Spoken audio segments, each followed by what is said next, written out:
We're running just a little behind, folks, but we'll be starting here shortly.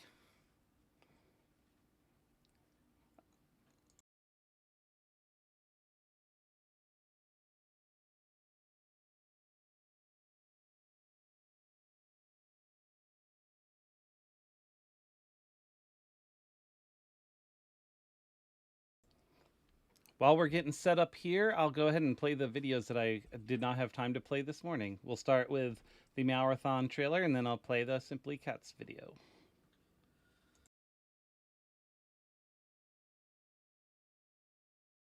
Do you like cats? Do you like tabletop RPGs like Dungeons & Dragons? If you answered yes, then we have a charity stream for you. The Of Dice and Dens podcast will be running their 4th annual Tabletop Gaming Meowrathon on June 23rd through 25th to help raise money for their local cage-free, no-kill cat shelter, Simply Cats.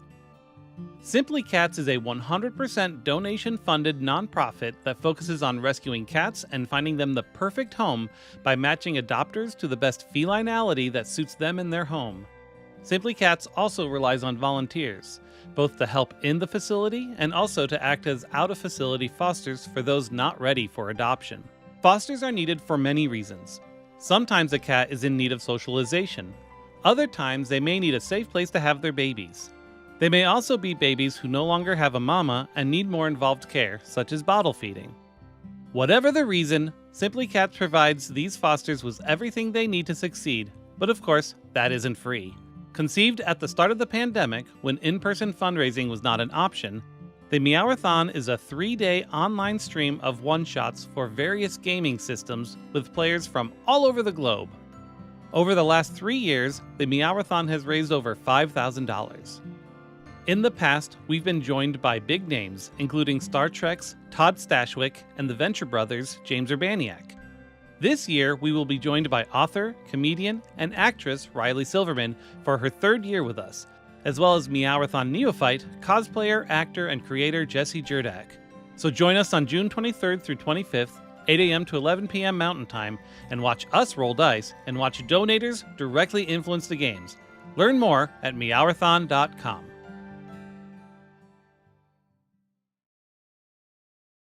A one-eyed cat is the first feline to win the Cadbury Bunny Tryouts Rescue Pets Edition.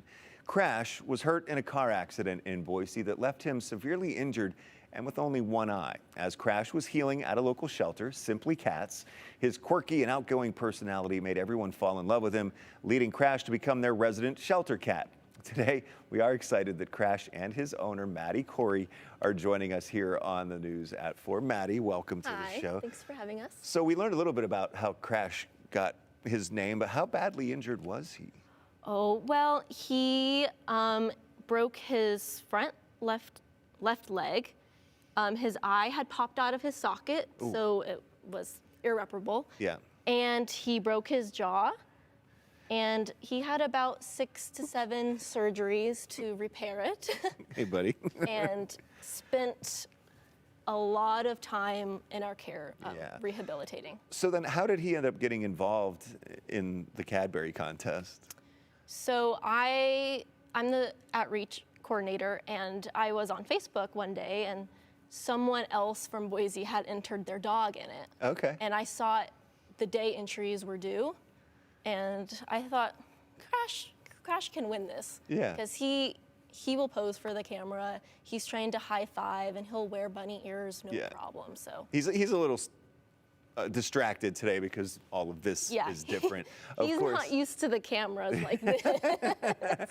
So what is with the campaign? Is he on commercials, on print ads, or what kind of things happen? He is on commercials nationwide, on pretty much every channel, we were told. He is appearing in YouTube ads. Someone saw him in a TikTok ad. Cool. So he's just everywhere, which is awesome. And is there a prize money award for this too? Yes, so he won $5,000 for Simply Cats. And him and I won another $5,000, which is being donated right back to Simply Cats. So 10 grand for the Simply Cats, which is a great organization, by the way. Can people meet him if they want to? So this week we are actually doing meet and greets with Crash. So for $15, they can come in, meet Crash. We have our Cadbury bunny ears that they sent us, and they'll even get his his potograph. Oh, his so potograph. You can have Oh, one. I don't go over the couch. I have his potograph. That is awesome. Look at that.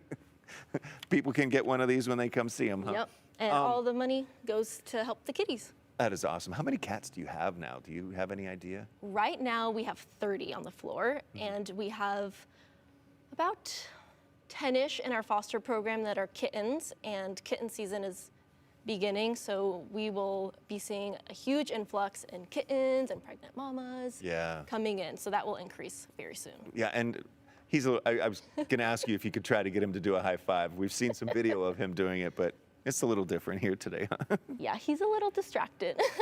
But it's cool that he's cool with wearing the bunny ears too. Yeah, as long as you give him treats and you're taking photos of him, he does not care. He's being treated well and living a good life. It's simply, oh, hi, bud. Thank you so much, Maddie, and thank you. Say hi to everybody. We'll be right back with more of the news and more.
My mic. All right, here we are. We're ready to rock. We've got Space Odyssey, a mod of Aegon. Star Odyssey. I've been writing it the right way everywhere else. There you go. And just a reminder that donations will influence the game, and Kevin will explain what that means. His is much simpler than the other ones. And also that your donations will enter you into the raffle. For every $5, it kind of exponentially increases how many tickets you get. So, put in 10, you get 3, that kind of a thing. So donate. We're so close to 1,000, man. All right, wow. Kevin, it's yours. So I can explain donations really quickly for everybody. If you actually, this is going to take a long time. It sounds simple, but it's not. Donations will gain the players a bond with the crew that they can use. And what that means is it plays into the red shirt rule, where since you can spend a bond to have someone block harm for you in the game of Aegon, in Star Odyssey, you can spend a bond to have an unnamed crewman suffer the unfortunate fate that you might have before. So save cats, not red shirts. So we'll be playing it's a modification of Aegon, which is about Greek mythology, sort of a pantheon of gods watching these heroes suffering ordeals. Instead, we will be seeing a game of heroic astronauts who are traveling the stars, and they are watched by the 12 homeworlds of the member species of the United Galactic Collective. Those species have been written out and created, not as parodies or anything of the Federation, but we're kind of beefing out some of those now. I don't know if I can share screen. I have art of the different ones, but we'll get into picking how to make characters there, because we're going to generate our characters now. So I sent everybody a link to the to the Star Odyssey play kit. Yeah, I've got that pulled up Okay. in And the theory. play kit should have on there the walkthrough of how to make a character. Okay. So I made you co-host, so theoretically that should give Okay. you the ability to share your screen if you wish. Okay, great. I'm going There's to go a- ahead and do that. Oh, I see. More options. No, it's not under more options. It's share my entire screen. Can I download this? Yes, I can open it with it. Open it with. Entire screen allow. Okay. So here there'll probably be an infinite tunnel of screens. All right. So our Star Odyssey character sheet. You can see up here at the top. I can kind of run this This is down for cool. anybody watching who has played Aegon before. Rather than having your epithet, we'll be using duty designations, which are kind of the futuristic jobs that people had before they were called up for potential placement in the United Galactic Collective. You also have the cultural affinity chart here, which is going to list out the 12 different species that we have by their planetary cultural ideal. So you can see here, for example, that humans, what is it, Yes, Earth humans? the Fane Breggy. Yes, the fine Brecky. I see what you've done there. What? Wait, do you know what it is a reference to? They're not like the Ferengi. Mm. They're named after the physicist who discovered the Higgs boson, whose last name was Feinberg. Cat and sighting. There's a cat sighting. Oh Cat- yeah, yes. This is Melanoi, who is named after a goddess, a Greek goddess of demons and nightmares. So there Nice. she is. She'll be helping out. um, then yeah, so you'll have your rank and your name. Everybody will start off as a cadet. I don't think that we'll rank up, which is great because I haven't decided what the ranks are named in United Galactic Collective. So I mean, you could just use the Navy designations like everyone else yeah, does.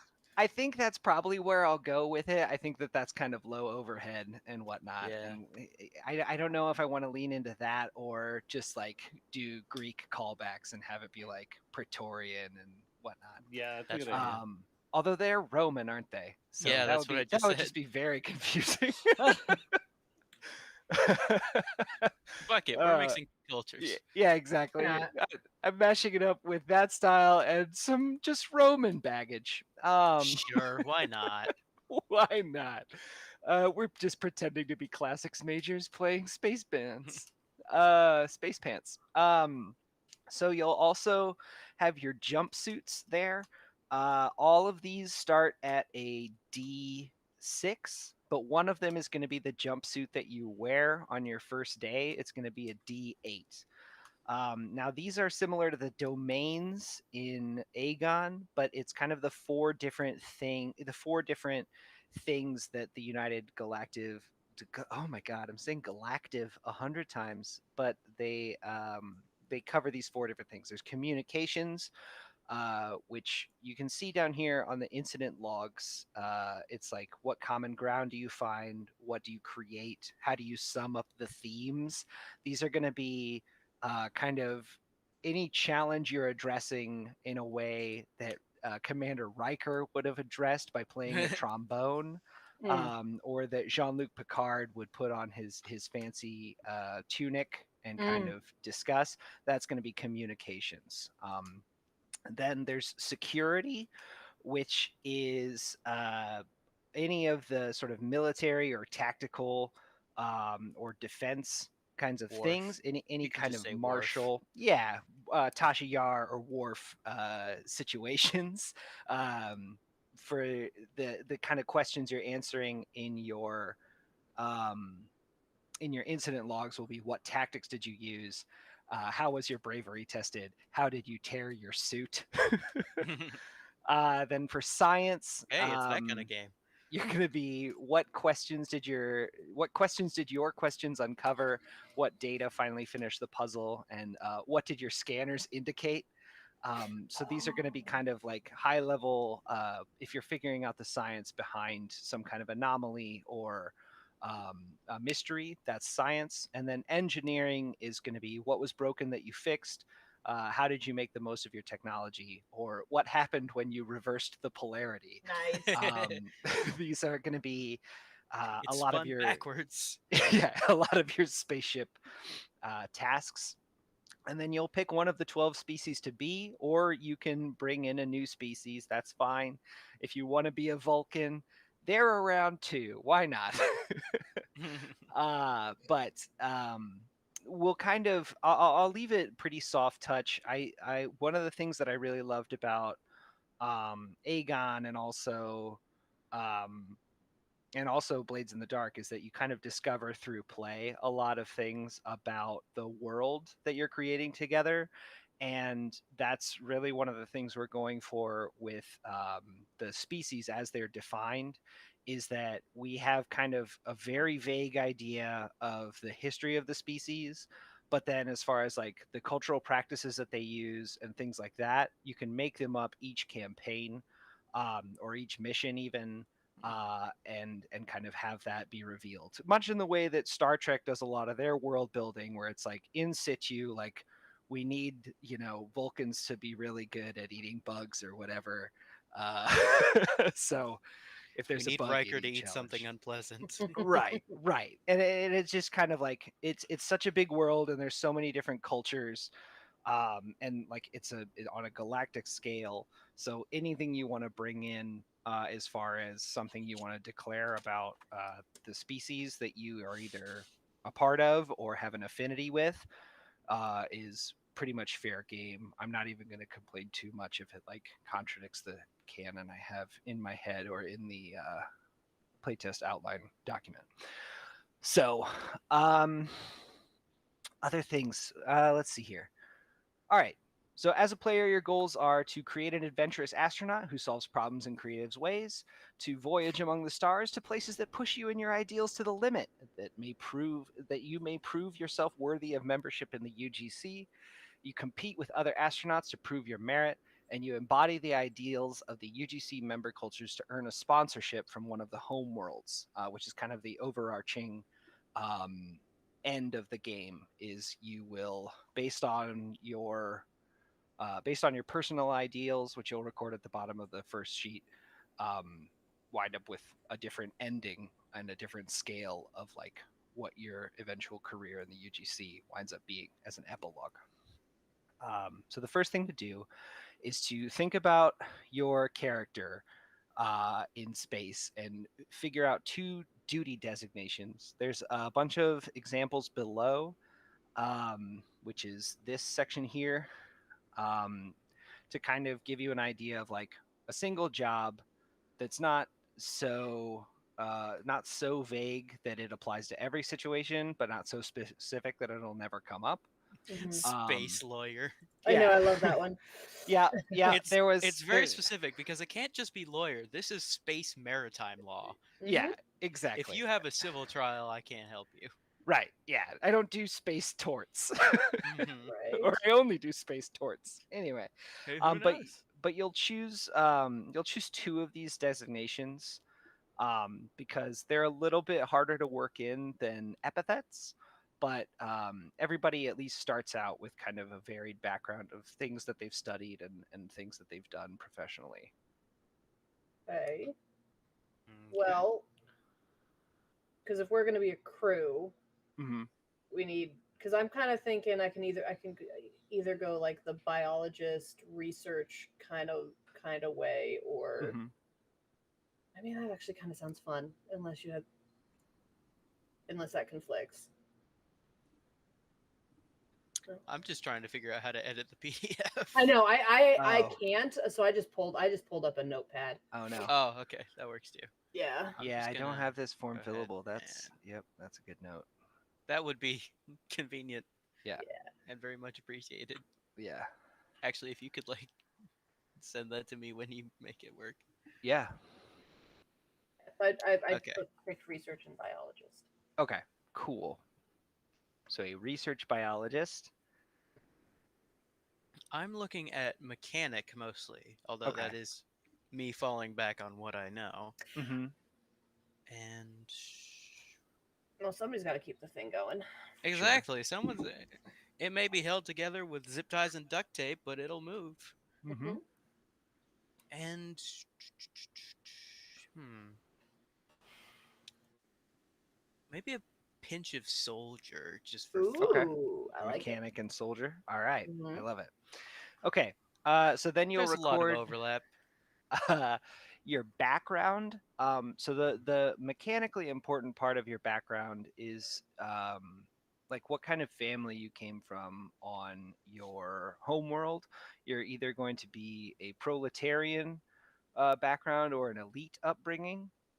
So basically, did you go to Ohio State or Stanford? Mm. But how do you like? Do you come from kind of a hard scrabble like self-made background, or um, are you a nepo baby?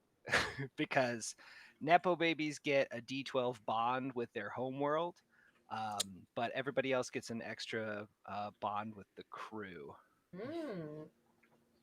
Interesting. and with the other astronauts. The proletarians are also get more bonds with the other astronauts. An astronaut is the player character Hmm. term. I'm gonna go proletarian. I Okay. went elite, so hey. And if you Okay. have an idea for like why, like maybe you were the most famous singer on Air Design, or maybe you're the best. You discovered 10 new species of worm on Hashar. I don't know. I'm just like, I don't know. I'm low key getting Simon Tam vibes out of all of Oh a sudden. boy. I don't know why. Hmm. So Okay. And then you will want to pick your astronaut species. So this is complicated. I had a personality test drawn up at one point, but probably the easiest way to do this is if you want to choose one of the ideals that appeals to you the most, and then I can kind of pull up some of the art, or we can look at the pictures so because I the bought ideals are nice in pictures. the Aegon book. No, on the first sheet you'll have dominance, beauty, diplomacy, enrichment, courage, Oh. justice, I know, this devotion, is sick. altruism, unity, curiosity, expertise, or honor. Okay. And yeah, you can play card sort with those to try and determine like what your favorite one is, or we can look at the art and figure out like, Let's see the art. okay, Just to let's show it pull up off, some art. honestly. All right, so this is the cover of Star Odyssey. Mhm. Art we have art from Emily Cardamus, who's really great. But it shows the 4 different domains and kind of the stuff that they're doing. You have humans, showing off the United Collective They'll uniforms. get there. These are the Regos. They are they're transgender lesbian space hamsters. Hey. We have the this is the Feinbreggy, I That's believe. just a dude.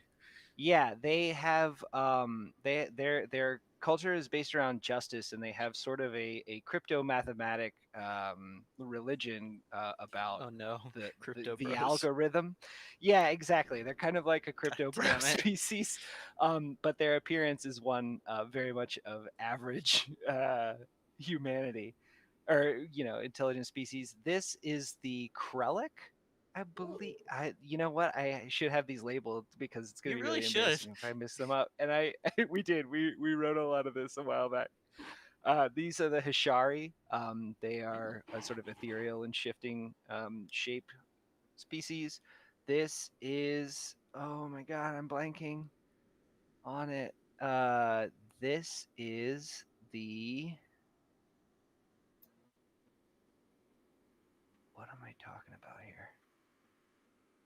Oh, these are the hyena. They are they're They're bad people. Then we have the Obkel, Mm. the Venusians, who are actually descended from Earth dinosaurs and live on the Dinosphere. We have the Hey. Inivarians. Oh, those are cool. Yeah, they're the ones who originally invented the warp bubble technology Okay. that allowed the member species to finally meet each other in person. We have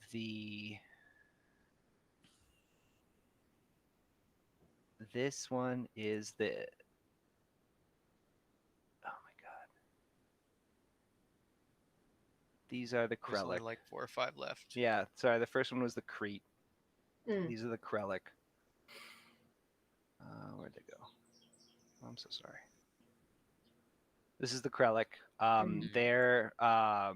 They're like prolific communicators, and you can see that they have like a lot of biomechanical augmentation specifically for communication. So this is like a sign language glove Oh, cool. that a lot of them will wear. Oh, interesting. And then these are the Erdazan, who are descended from a sort of sentient AI.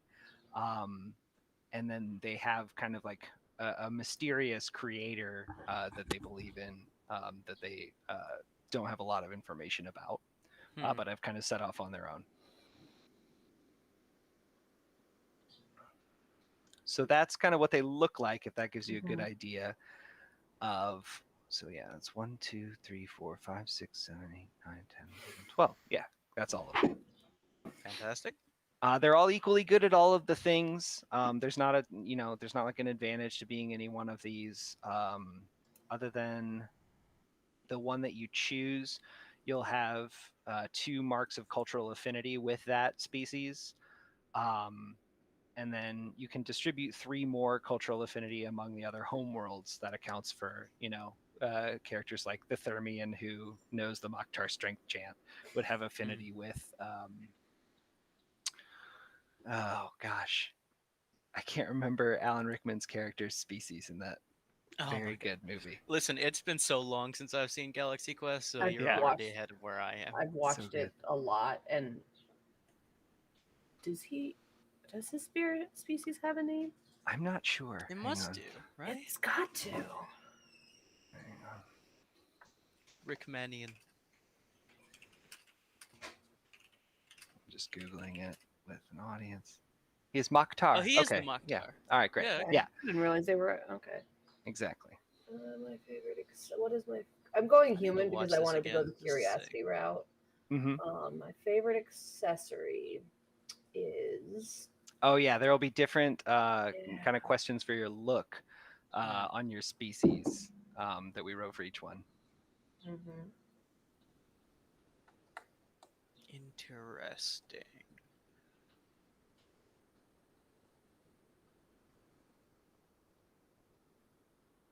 And that's step 5. Record your astronaut style, their look, jewelry, their most trusted tool, etc. Which in Aegon is, what weapon are you toting? Sick. Yeah. I mean, for Worf, it would be probably a batless. Hell yeah. Lots of opportunities for all kinds of different sci-fi flavor.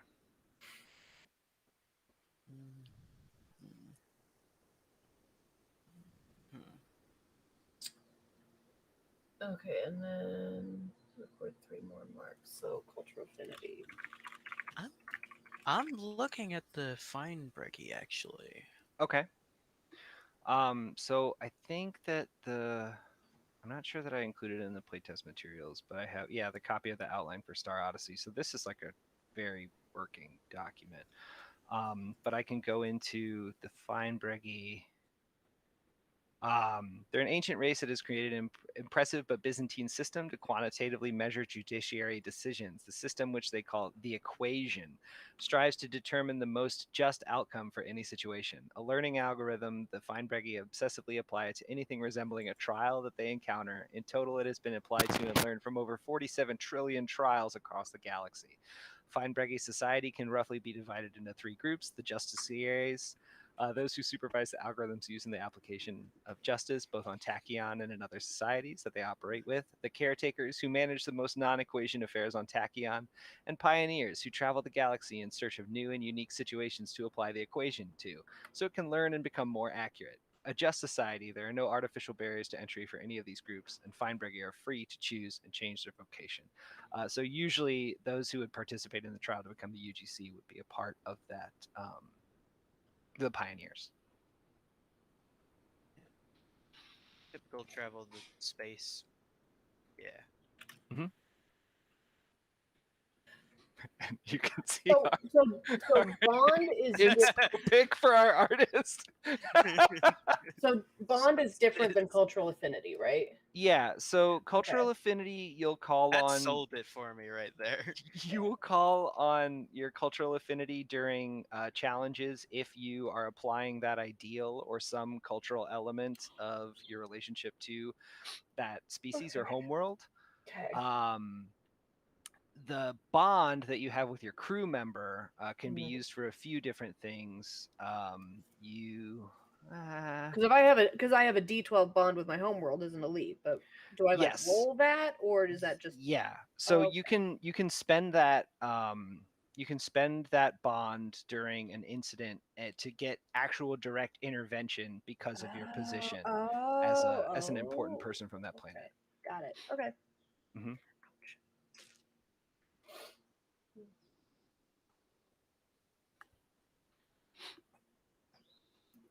So that would be like how Deanna Troy can get help from her mom, who's like an important Oh, God. Honor of the fifth If you house, can call holder of that the help. sacred chalice of Reek. yeah, and I mean, yeah, you might have a You have the weird secret rings of relationship Baby with Zed. that background, but yeah, you know the diplomatic influence of Beta Z could be wielded in your favor in a helpful way. The threat of Luxana Troy can be wielded Exactly. in I can clever call ways. Luxana Troy. Oh, God. Everybody stand down. Mm. Everybody, for the love of We're God. gonna do a Luxana Troy episode if you don't behave. But yeah. Any other species that you want me to go into more in depth? Because there's the None Grybach come who to are pretty mind. cool. Wait, did I not pull up the art for the? I didn't, did I? No, I don't believe you did. Oh my god, it's the best one. Everybody should be these. Hang on. So the Grybach and the Horta. The Grybach are fungal beings who live in symbiosis with a world-spanning forest of sentient trees called the Horta. A single consciousness pervades the entire forest and the rhizomes that connect the trees in a vast mycelial network. The individual Grybach have a motile life stage where they often travel to other lifeless planets, planting more Horta seeds. They later join a collective of Horta and Grybach in a semiotic sessile life stage. Yeah, that I have a very cool picture of, so I'm going to find where that went in my drive. One sec. I just knew one of these was going to be a symbiont. Right. I mean, you gotta. We It's hit gotta most be. of the classic tropes of Mm-hmm. sci-fi races, but we also came up with some, I think, really unique stuff that would be cool to explore. If I can find it. Sorry for being so organized. This is nothing.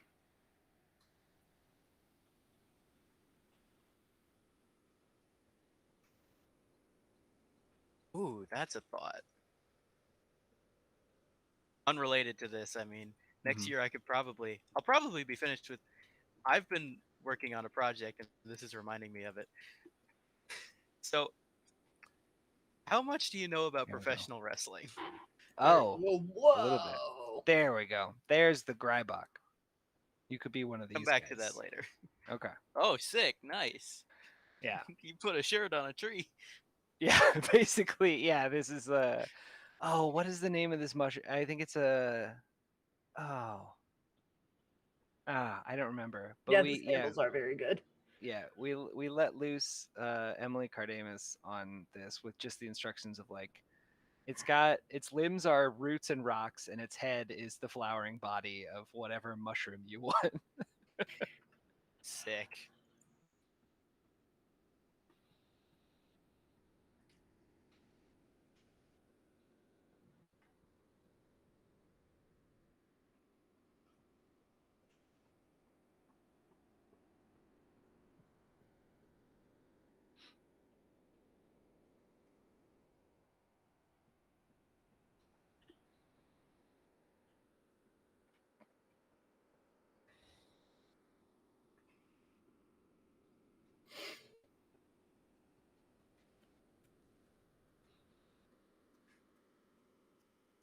But yeah, the Venusians are literally descended from Troodons, uh, which is a real dinosaur. But the ruling class of the Venusians decided that the only hope for the future of their society was to relocate to the planet Venus, their cloistered metropolis in what would one day become the Yucatan Peninsula. Their industrial prowess proved to be their downfall, poisoning the skies of Venus and wrapping the planet in a suffocating blanket of carbon and sulfur dioxides. Giving birth to young and eggs has given them a worldview very much focused on a safe physical home. Mothers of the species often collectively keep clutches of eggs in market-like central nesting grounds. And yeah, they live on a home planet called the Dinosphere, which is a Dyson sphere. Ooh. Yeah. I love that you describe it as market-like. Mm-hmm. I'm Yeah, off to so the it's kids store. well, no, it's that there's still like open. they It's like a practice like allo parenting and still have kind of like a busy. it's like a central fixture. I know what you mean, but it's just hilarious to think about. Yeah, I could probably brush up the. Yeah, it does kind of sound like a kid's store. I don't know. I was thinking, it what you meant is what came to mind immediately. Cool. Yeah. The bargain bin. Yeah. Push these eggs over here with the other disappointing children. Oh yeah, we're in the infinite tunnel. Way. I'll stop sharing that particular screen. All right, so does everybody have their species chosen? Yep. Yes. Okay, great. This one. Okay. So once you have that, you have your style and your look and your jewelry, their most trusted tool. And then we can go ahead and introduce our astronauts. You'll write your other astronauts' names in the bond section of your astronaut sheet. Elites get a bond with each other astronaut. Proletarians get 2 bonds with each other astronaut. Okay. So for the sake, I'm just gonna slap this into my image editor of choice. Okay. Oh, that's a good work idea. From there. It's actually a really good idea. Yeah. Once it loads. Sometime today, por favor. Ah, there we go. File new, yes. Yeah. All the good shit. Now, duty and designation. I've already forgotten what we've gone over, so. Yeah, we filled out the duty designations. You'll have 2 of those. Your Okay, so name those and are your the rank, 2 which ones. is Name and rank. ensign. Ensign already? Damn. Yeah, you've signed on. You're an ensign. All right, sick. So that would be layer. Yeah. Would that be layer? No, that would be. Yeah, this is like your Yes. freshman year at being in the X-Men. Okay. You're You're losing me like- a little bit, but The tryout for the UGC is, it is the lowest rung of like a super elite class of, multi-species collaborators. But your character is already a very accomplished and, savvy individual. And that's why they were chosen for the honor of getting to apply.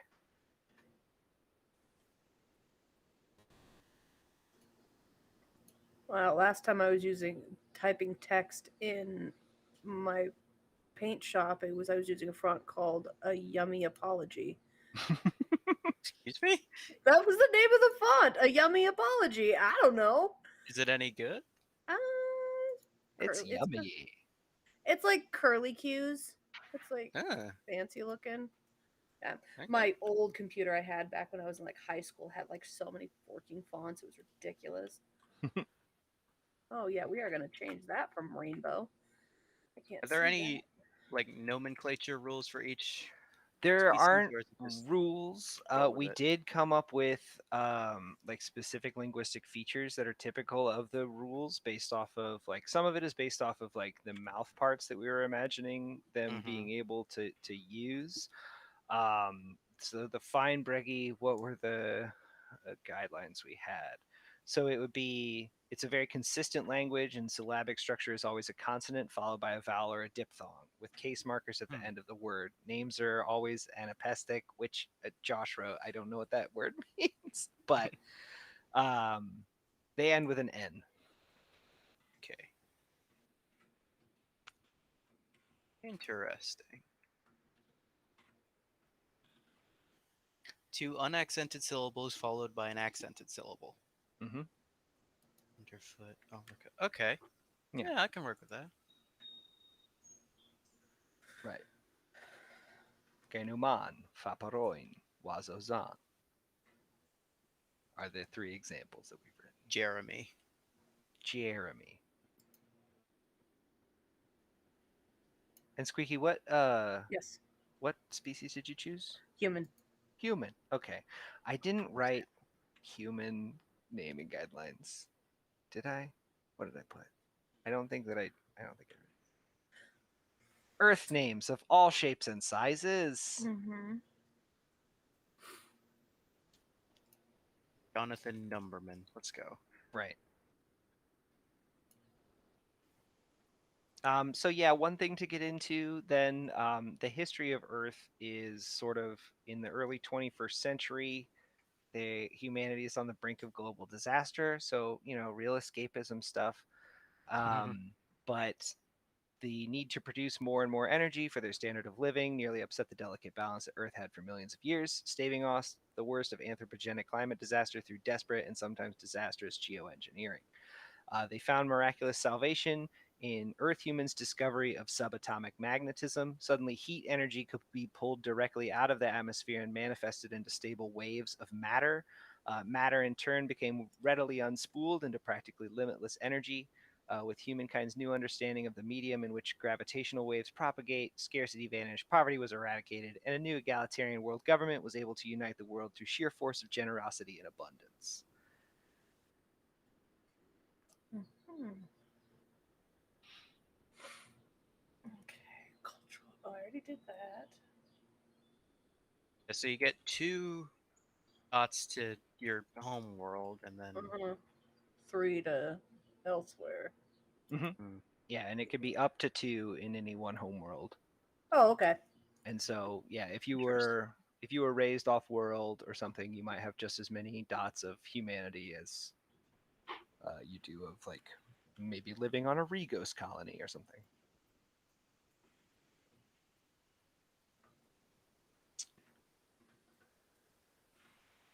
But we can go into any species that you want to have a cultural affinity with too. Okay. So I pick a jump. I see what a jumpsuit is now. That makes sense. So pick what color jumpsuit you want to wear, and that will Mhm. determine which one of those domains, the jumpsuits, or divisions, Mhm. you'll have a D8 to roll for. Okay, and then all the others are D6. Gotcha. Mm-hmm. Okay. Yeah, and using a bond, you can ask somebody to bolster you, which means you roll their die, roll their name die in a challenge, and then block peril for you, or follow your lead, which will be how you override the leader or the majority of people, because there's going to be so part of the competition of the game is determining who is the leader of each mission. And do I want engineering or do I want security? you can assist people to gain bonds with them and then later override their votes by spending those bonds. That is the eternal question.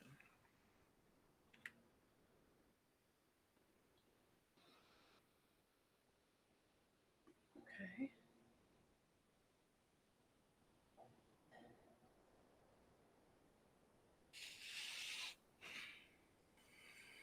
Fuck it. I'm going engineering. All right. The green jumpsuit. Okay, so I guess I'm just so I have the 1d12 bond with. Is that like something I roll to find out? Yeah, if you have your homeworld bolster you, you'll roll a d12 during an incident, which is super helpful. So I don't have to Yeah. roll it right now and be like, oh, it's an 8, so I have an 8. Exactly. Yeah, Got you'll it, have okay. you'll have a pool of dice that you roll based off of the different parts of your character that you call upon for each incident. Gotcha. Okay. Yeah. Mm-hmm. Hmm. It's a little bit more magical and cool in Aegon, honestly, because it's based off of like the names of things. So like you'll roll the name die of things that you have bonds with. But in this one, it is just the homeworlds are a D12 influence.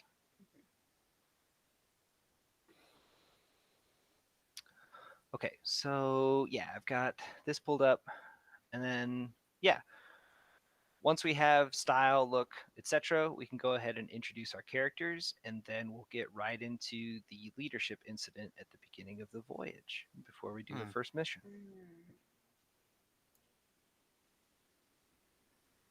And I'm gonna stop sharing so that I can pull up secrets.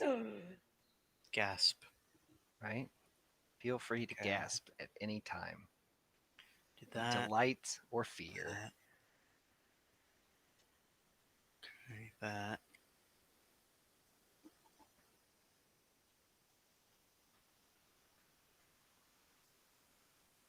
Okay. Yep. Yeah. Okay.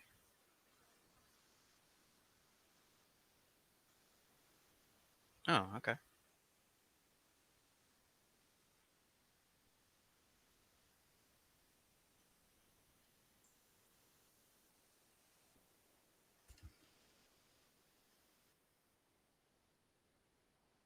Does anybody have questions?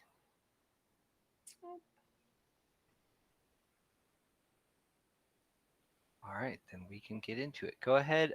So just you can introduce your character just as kind of a rundown of your name and rank, which will be ensign, whatever.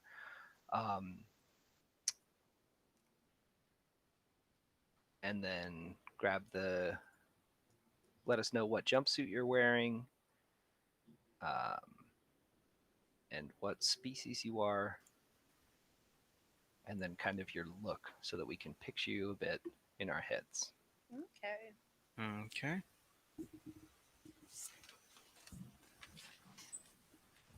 All right, let's just finish everything out.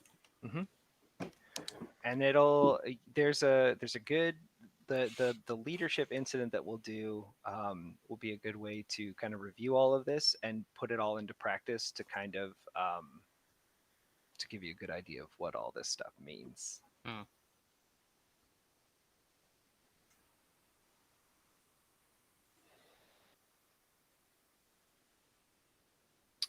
Actually, let me just simply.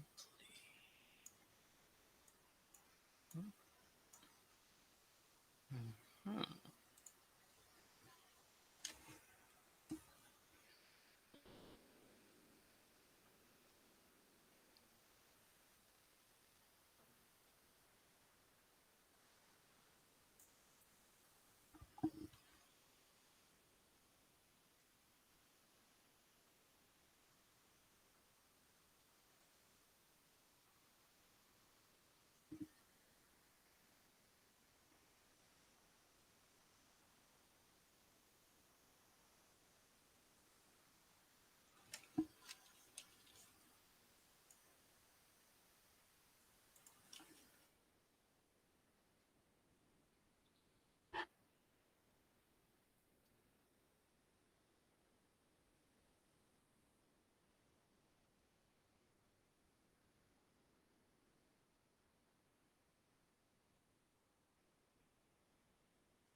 So everybody feel ready to introduce Yep.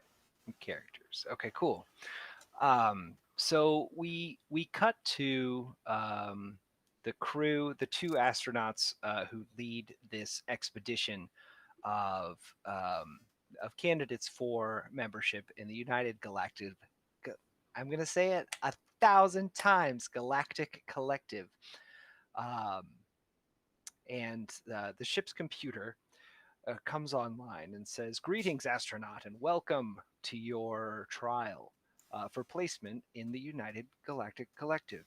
Congratulations on your accomplishments thus far. If you are prepared to begin your crew log, please report in now." Okay. So I guess that's my cue. Mhm. Yes. Ensign Charlotte Royce, human. Charlotte is. I put in bright eyes, lanky frame, curly red hair, which for half a second it's like a little. Yeah. She is elite from Earth. She was like just a super smart, bright, student and very curious about everything, wants to learn all the things, and kind of very naive. All right. Welcome to the Understandably. ship. I am Ensign Jonathan Numberman. I am a fairly minimalist, mid-build male, shaved head, as is common among my people.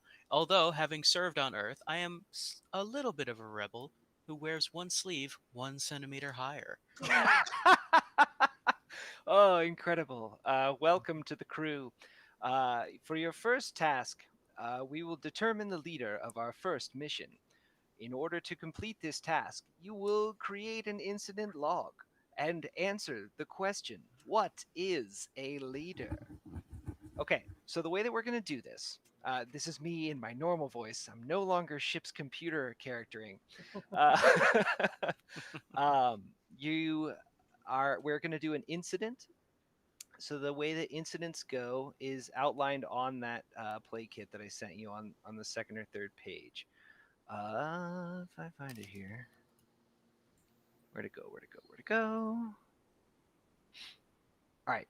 So you do this by reporting in. So the first thing you do, you're going to grab dice as you go step by step and do these things. So first you say your name and rank and grab your rank die. Then when you say your name, you also grab the jumpsuit die of the incident. For this leadership one, just think of how your character answers the question, and you can grab the die of that answer. It might not necessarily be the jumpsuit that you're wearing. Depends however you want to act that out. You also, if you can apply experience from one or more of your duty designations, you can say which ones and grab your duty designation die. And then you can also mark peril to roll an additional jumpsuit die alongside the one for the incident. And you can say the division and supplemental when you grab that die. So you could say like security supplemental if you're bringing in your background as a security person on an incident that's not security. But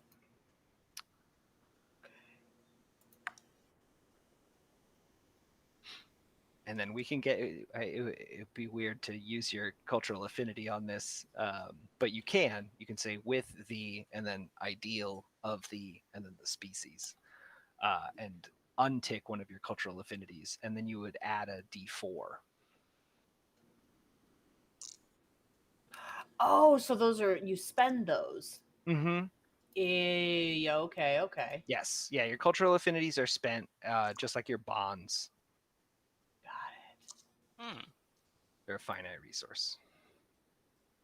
So but the example on the play sheet is Ensign Hendrix, and I would grab my rank die for Ensign Scannerist, and then you would grab your duty designation as well as your jumpsuit die with the enrichment of the Venusians reporting in, and you would grab a d4 for expending an affinity with Venusians. Okay. Okay. But do you have to use one of your affinities? No, absolutely not. Okay. Yeah.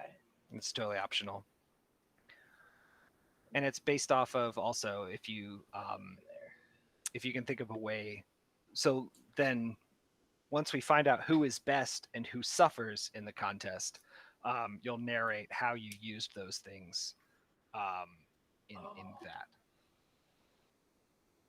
Okay, so I would be so I grab my name and my rank one, which is the D6 for the ensign, Mm-hmm. and I grab my duty designation one always, or only if it applies If to my answer. if you can apply it to how you're meeting the incident, the challenge. Okay, so if so like I'm answering the question, what is a leader? I'm like, Mhm. hey, a leader is someone who, can inspire people without, if they can make people do or help people do what they need to do without actually acting or behaving like Mhm. they're in charge.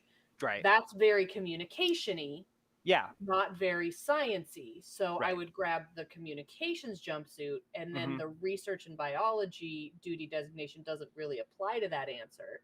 Well, you could still bring it in if if your character talks about like somebody that was like a head researcher on one of their projects who really embodied this or something like that. Okay, like citing example of Exactly. this one time at this research center, Hmm. um, the professor blah blah blah blah. Blah. Okay, okay. Right.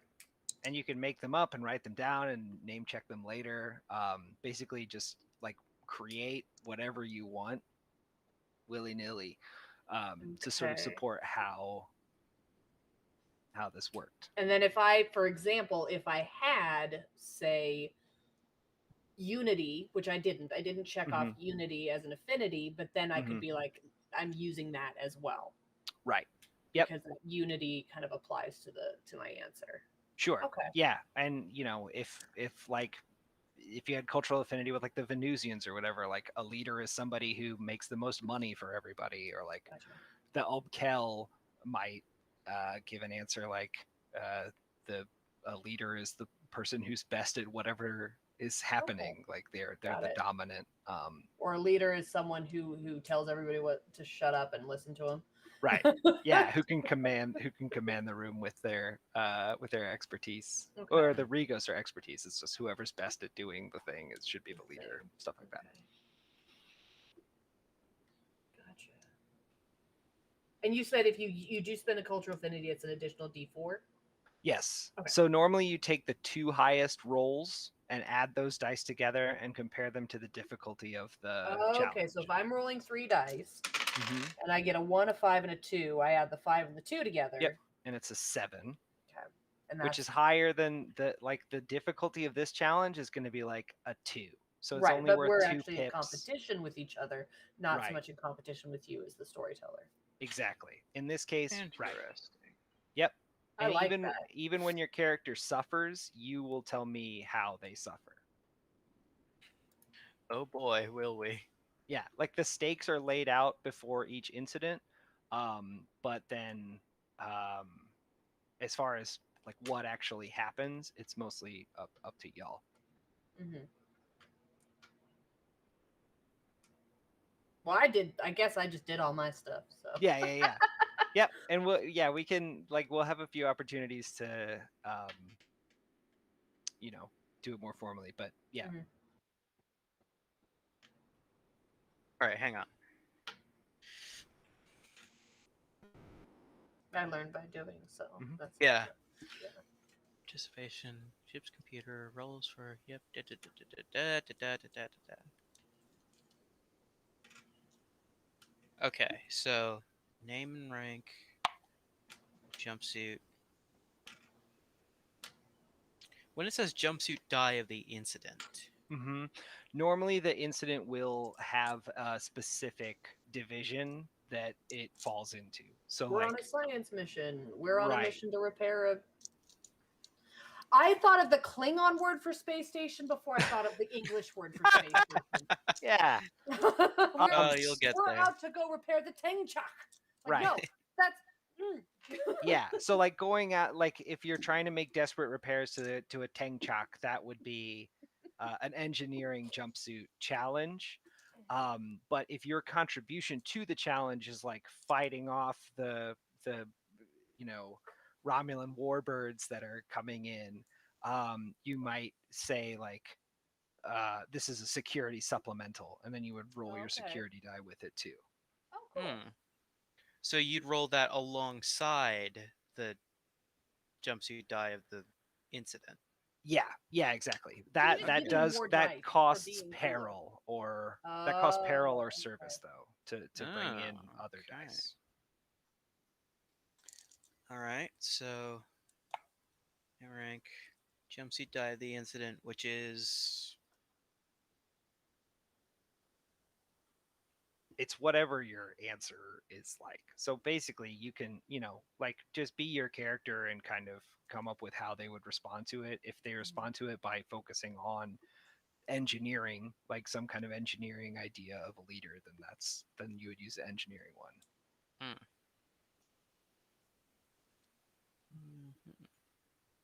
But you don't have to come up with that until we find out who's best, because then we'll narrate giving the ship's computer the answer.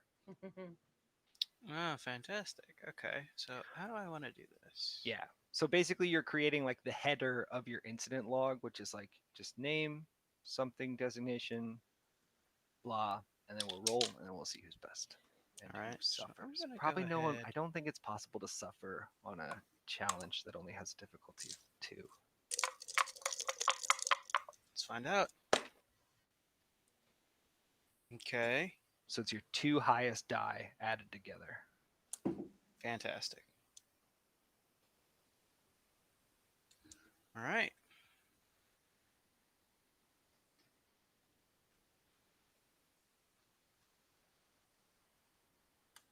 Do I tell you what I rolled, or Yeah. Everybody. Oh, What did okay. everybody roll? I rolled a 7? Me So too. you both rolled a 7. Ah, shit. I forget how tiebreakers work. Oh no! This is a the first roll of the game, and This you've is a already total forgotten. breakdown. No, hang on. Arm wrestling? Yeah, you both arm wrestle. Tie. And I'm sorry, which was your species again? Your species is not No, a die. I'm sorry. Oh, Sasha's species. Oh, Sasha is yeah, a fine. Feinbreggy. Yeah, Fine. Okay, thank you. is a Feinberg. Or I guess a Feinbreg. I wanted Yeah, to that think is a about bit it. of a linguistic inconsistency. Right. To nail that down. Oh, there we are. Why is this being this way?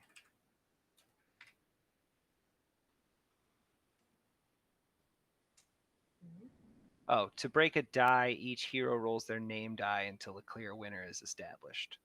So each astronaut, you're going to roll your rank die. So roll d6s until we have a tie break. Well, I got a 6.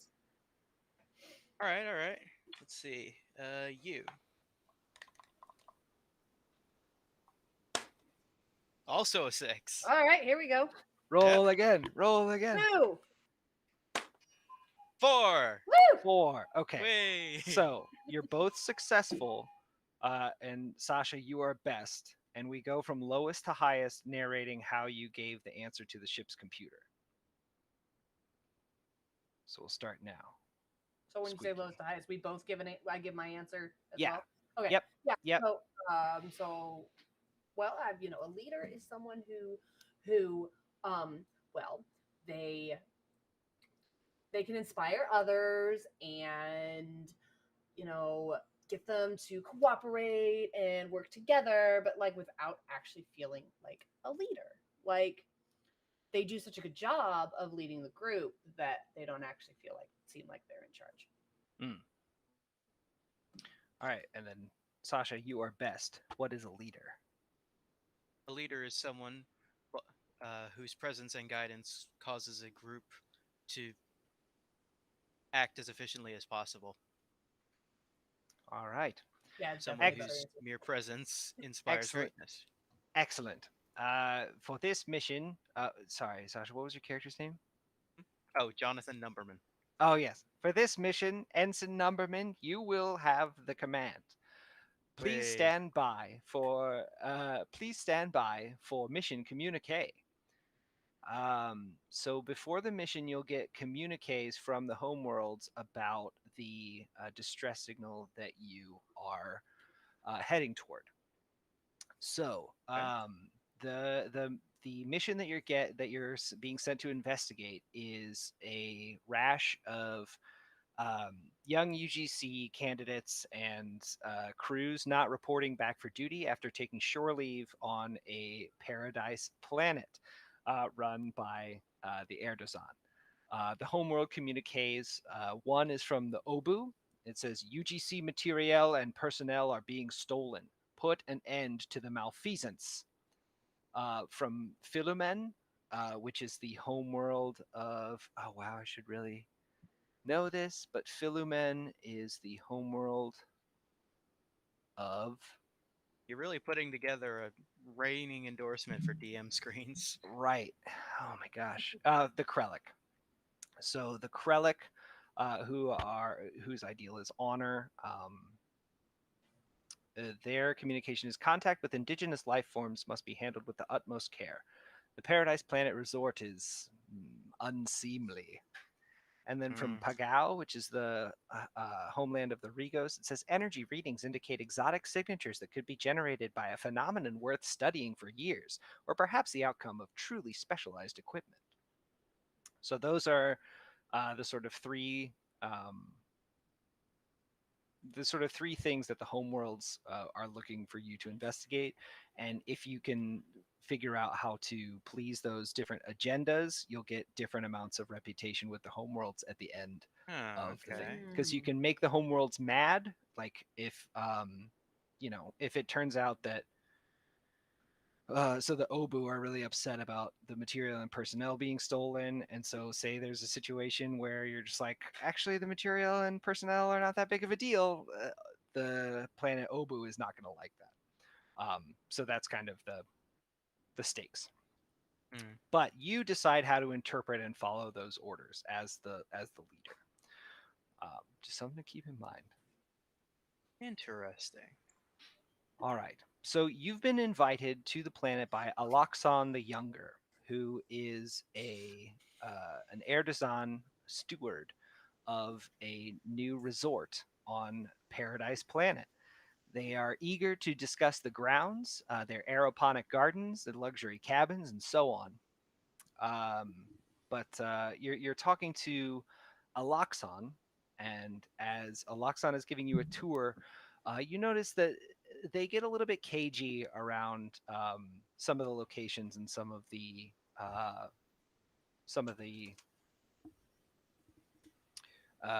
questions that you might have about the operations of the resort. Strange. And so it's up to you to kind of decide how to handle this. You can try to persuade Aloxon to be more forthcoming, or maybe you can spy on Aloxon's communications. And the first one would kind of be a communications versus Aloxon, and the second one would be more of an engineering versus Aloxon. And as the leader, it's up to you to decide what strategy you want to pursue.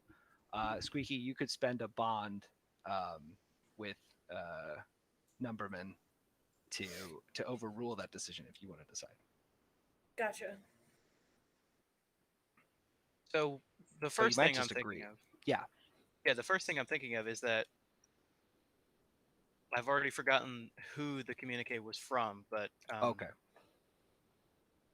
I think can it go. was- Which one? it was the one about foreign relations, utmost delicacy, I see. more or less. Mm-hmm. Yeah. So this is the planet. The Paradise Planet is not the homeworld of the Erdozan.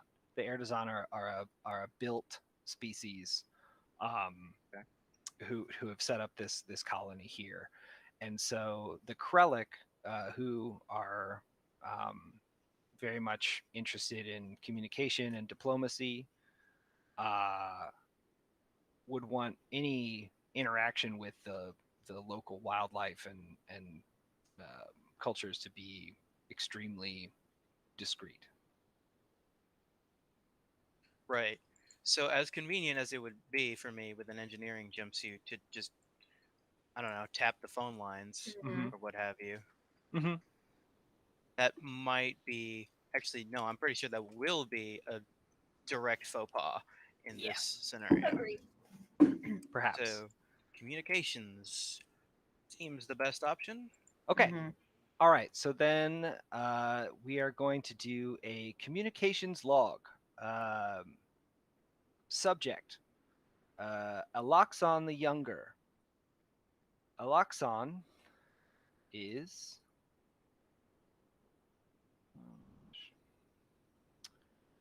The younger. right. Aloxon the Younger, leader of the Erdazon settlement. And then I pull out a D8.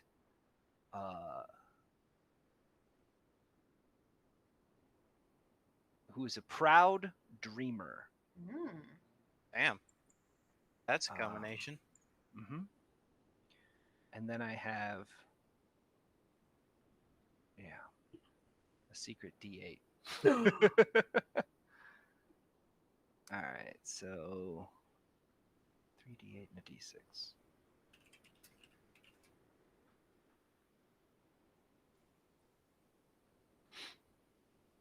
All right, so the difficulty of this challenge is going to be a 11.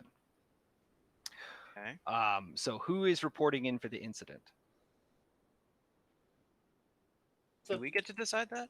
Yep, yeah. So you decide either to report in and do the whole incident log for communicating to Aloxon, or you can assist the other person.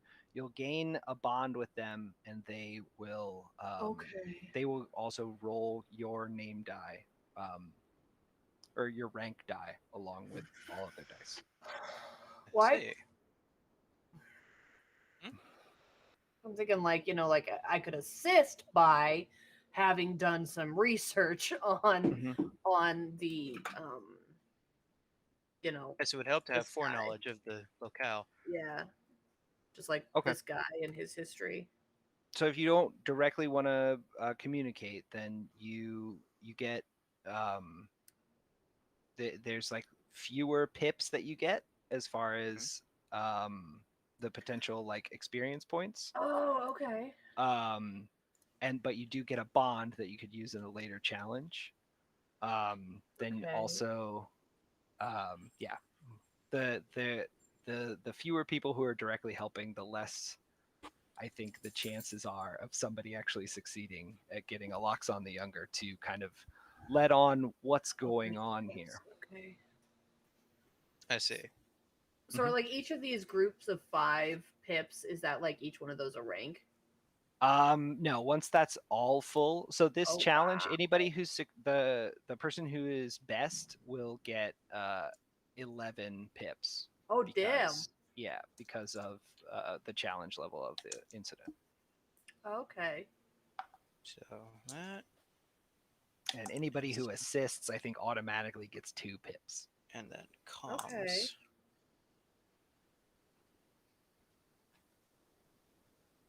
So it's one for your name and species, one for your rank, and one for the jumpsuit, correct? And then Mhm. any additional. Yep. Okay. Can I bring in any And how do you if the damn sheet would move? Come on. refill the cultural affinity? At the end of the mission, you'll get cultural affinity via there's like a system for Oh, okay, like it's a you'll reward. participate in cultural events and everything. There's like a B plot Oh. to the gameplay, but we'll go through the mission and then we can talk about kind of like what it would look like if we did a campaign. But Okay. Well, I'm going to spend my cultural affinity with the Krellic okay. for honor. Ooh, Okay. I like it. All right. So then we'll report in. And Ensign help. Ensign Royce. Numberman. No, not me. I know who I am. Charlotte right. Royce is my character. Oh, Charlotte Royce. Royce, Okay. I remembered Charlotte, just not Okay. Royce. And Charlotte is assisting in this one? Yeah. So I get Okay, cool. So at some point during Sasha's narrating of how the challenge goes, he'll they'll call on you for how your character assisted. Okay. But mechanically, do I get an extra die from them? Yes, you get my Yes. name die. Yep. Which Yeah, is the rank also a die, My which D6. is another D6, D6. yeah. Let's see how this goes. All right, good start. 8, 11, 14, 18. So wait, what are the 2 largest ones? And then add your D4. Right, that's how that goes. Okay, so 2 largest are Wow, I rolled 3 3s. That's impressive. A 5 and a 3 plus Okay. 4. So that's Oh, 12. awesome. 12. Okay, so you are successful. That's Hey. great. But let's run through just like the header of your log just for practice with it. Hmm? Just say the rank and name, and then the jumpsuit, and then log. So it's a communications log, and then with the honor of the Krellick, Right. and then say like what you like how like narrate like in past tense what it was like when you talked to Aloxon the Younger. Okay. Get into character real quick. Mm-hmm.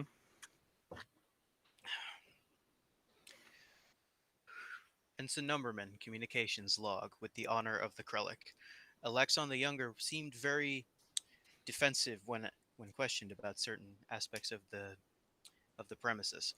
Upon further questioning, we got them to reveal details that they were reluctant to release to those they would perceive as outsiders, I suppose. I can And tell you what those understandable. details are. You don't have to make it up. Yes, Just please okay. do. Yeah. That would make this a lot easier. Yeah. Sorry.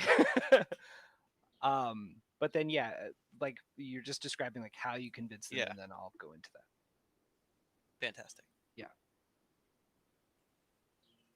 All right, and then Squeaky, how did you help? Yeah, like I provided a sort of a dossier, or like I just kind of pulled up a bunch of like history on this guy, and like, oh, just by the way, he really likes the Fangy sports team from Gobbledy Town, and I don't know, just like, like, and his favorite food is strawberry pie. I don't I know, see. and I was like, this is his, like here's some like His intel on this dude. yeah, okay. You know that Aloxon is a big supporter of the Gobbledy Town Whatever I said, yeah, yeah, the Gobbledy Town algorithms yeah, in there it is. math ball. Yep. Which is All right. definitely a choice. They're going through a bit of a dry streak at this Oh, moment. oh yeah, he's a loyal fan. So yeah, you're able to convince Aloxon to be a little bit more forthcoming about this. Aloxon tells you um, that there are um, there are subterranean caves that he doesn't want people to explore.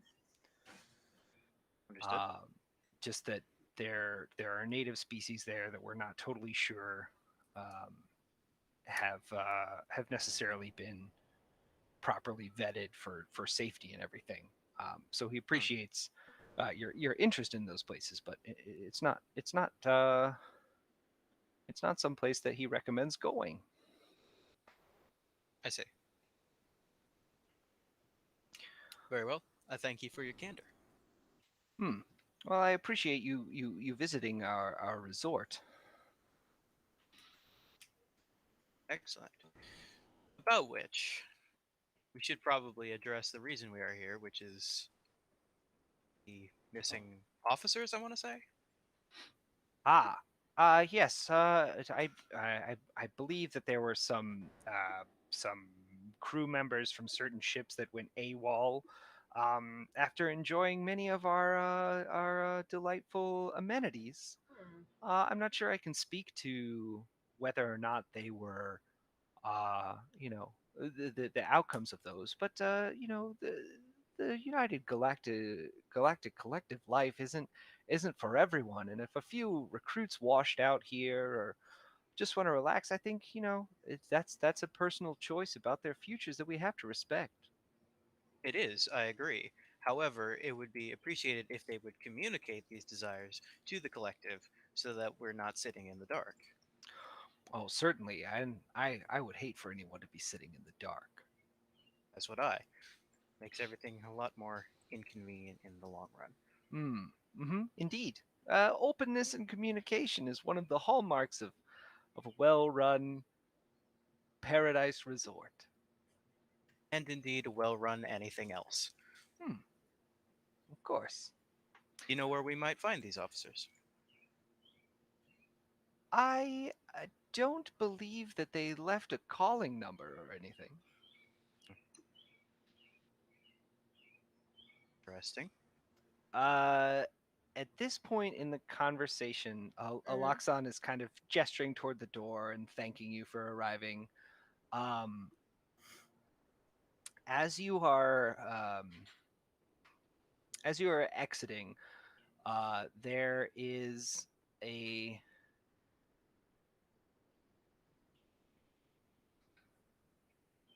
a security alert.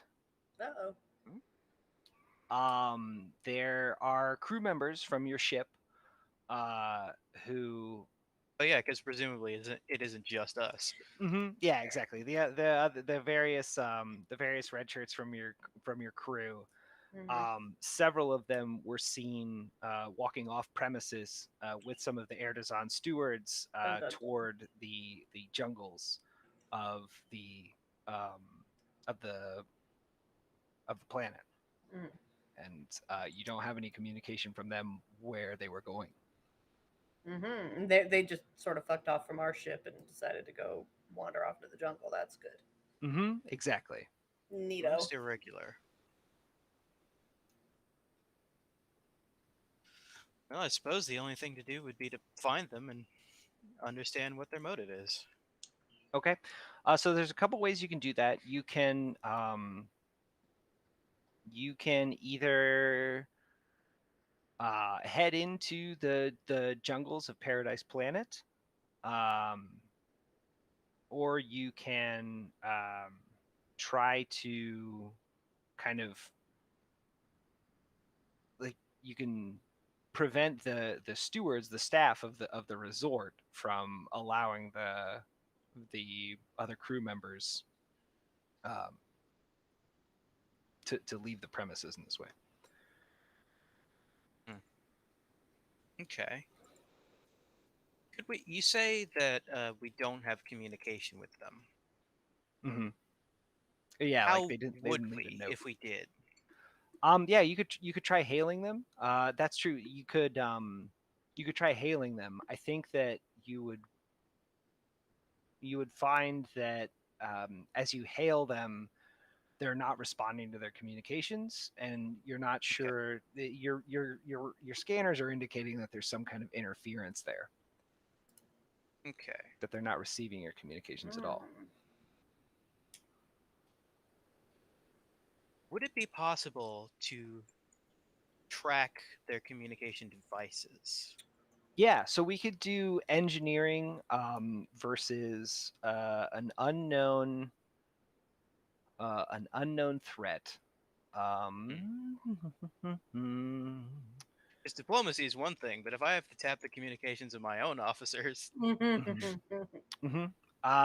There is. They decided to take off without yeah, permission. exactly. This is Pretty much, kind of criminal at that point.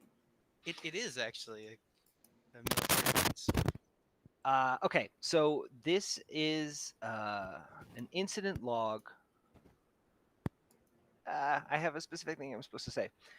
This is an engineering log. Subject: unknown antagonist, who are meticulous, thorough, and misled. Which is a D8, D6, and a D10. I'm going to roll that. And the highest one is a 5. So the difficulty of this challenge is 10. Which ensigns are reporting in, or which astronauts are reporting in? I believe I should because I have a D8 in Mhm. engineering. Oh, that's a good point. That's Yeah. smart. And you both Yeah. can. Okay, then yeah. And if you want to address the situation in a different way, you can spend a bond to kind of Or you drag could it your just way, or you can just help propose out. it. Like, yeah. Just help out, like, all right, Okay. because you're you're using your brain, your stuff to track their communications, right? Mhm. Yes. Mhm. Okay.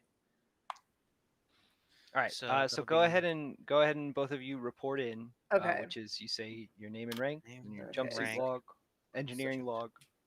So Um, yeah, so Ensign Royce, science officer, and Okay. there's one other. Do I do using one your more? duty designation, and then Oh yeah, but it doesn't. it's gonna It's going to be Oh, yes, you do an get a D6 engineering from your log. designation. Yep. Right. Okay. Okay. So I would do a D6 because Mhm. For I'm engineering. for engineering. Right. Got it. Exactly. And then, oh, I forgot the other thing again. Yes, we're Oh, learning. my duty designation. My Yep. research guy, research lady. Rank, Right. designation. Ooh, I got 4. A 4. I What- got 2 1s and a and 3. engineering. Oh, yeah. So a 4. All right. Yeah, Let's, roll them up. Let's see how this goes. Ensign Numberman, 10 is soldier the mechanic. challenge level. I lost my train of thought. Oh yes, engineering log Engineering log. for a 9. Damn it. A 9. Okay, so you both suffer. So you'll describe how that goes. Basically, members of the crew are missing. Sort of a mission critical number of crew have gone AWOL, and this is going to raise the alert level of the rest of the mission up to a 5. So we're now at red alert. And the alert rather level than the normal. is So the alert level is when I roll dice, I'm taking my highest one and I'm adding the alert level. Oh, okay. So I only get 1 die, but then I add a level. But we're taking it up to 5. Red alert. okay. Because we've gone from just responding to the mission to there's major stuff going down. But now we go from lowest to highest. So Squeaky and then Sasha, describe how this went poorly for you in trying to break the interference from this unseen, meticulous, misled foe. Yeah, so I mean, I probably my angle would have been to, I'm sciencey. I'm more, like biological sciences, not quite a doctor, but like, my, organisms. But I'm like, well, I know some shit about science. I'm gonna try to like counteract this thing that's causing the blockage, and I just don't know enough about that kind of thing, and I just can't do it. Okay. As for mine, it seems obvious in retrospect, but at the time I didn't realize that whatever was causing interference with the comms would also make it difficult, if not impossible, to track the devices themselves. Since the way to track them would be to track the transmissions. Yeah, absolutely. So your transmissions are scrambled. Your crew members are missing. Aloxon the Younger is apologetic as ever and says like, really, I mean, it's really strange. How many people come to our resort and really, I mean, fall in love with the place. It's something that we would appreciate any investigation into what is so special about Paradise Planet that makes people want to stay so very, very much. Indeed. Very well, I suppose. This is a Star Trek episode. I'd be thinking there's some kind of mind control going on. Either that or It is. No, it's kidding. I don't know. Star Trek can usually go a lot weirder than just that. It's true. It's McFadden fucked a ghost. I don't think anything's off the table.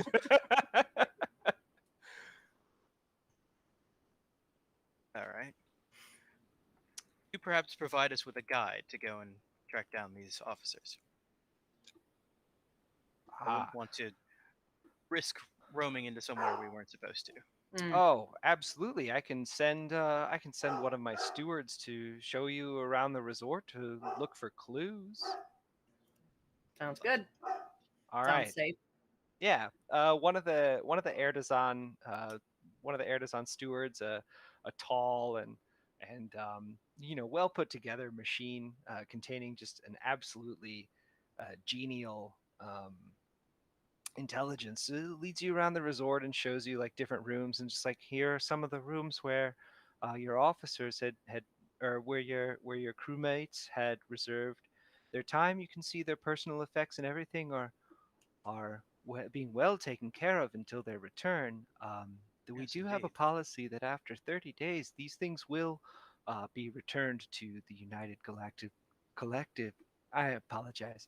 I always say galactive collective. It's a slip of the tongue, but their personal effects will be returned after a specified holding period, well in accordance with the regulations of our relationship with the collective. Yes, So, everything does appear to be in order. is there Mhm. like a mechanic for me? Because my trusted tool is my scanner. Okay. Is there? I want to scan the room. Is that a Yeah, thing? absolutely. So yeah, you can scan the room and you get the impression that like these so you find clues and like there's not enough of the crew member in question's sort of biological markers like Mm-hmm. fingerprints, biometric analysis, DNA, and everything.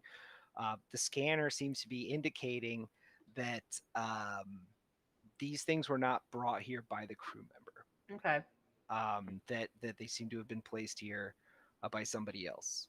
That they've been handled by, be it a conscientious bellboy, bellbot, bell robot, bell them. Um, I like bell uh, them. yeah, Bell. bell You could them. just stop at Bell. Yeah, a Okay. bell hop, bellhop. Oh, That's there the it is. gender neutral one. um, have brought these things here, which is a little bit suspicious. It's not entirely out of line, but it's kind of not in keeping with your understanding of. But also, like, it would be kind of odd to like, oh, I don't have. It's not like this. They maybe less that the items were brought up by a bellhop, and more the Hmm. fact that it doesn't seem like the person has been here at all. Hmm. Hmm. Yeah, exactly. They I'm don't not. seem to have visited the room at all. Yeah. Okay. Interesting.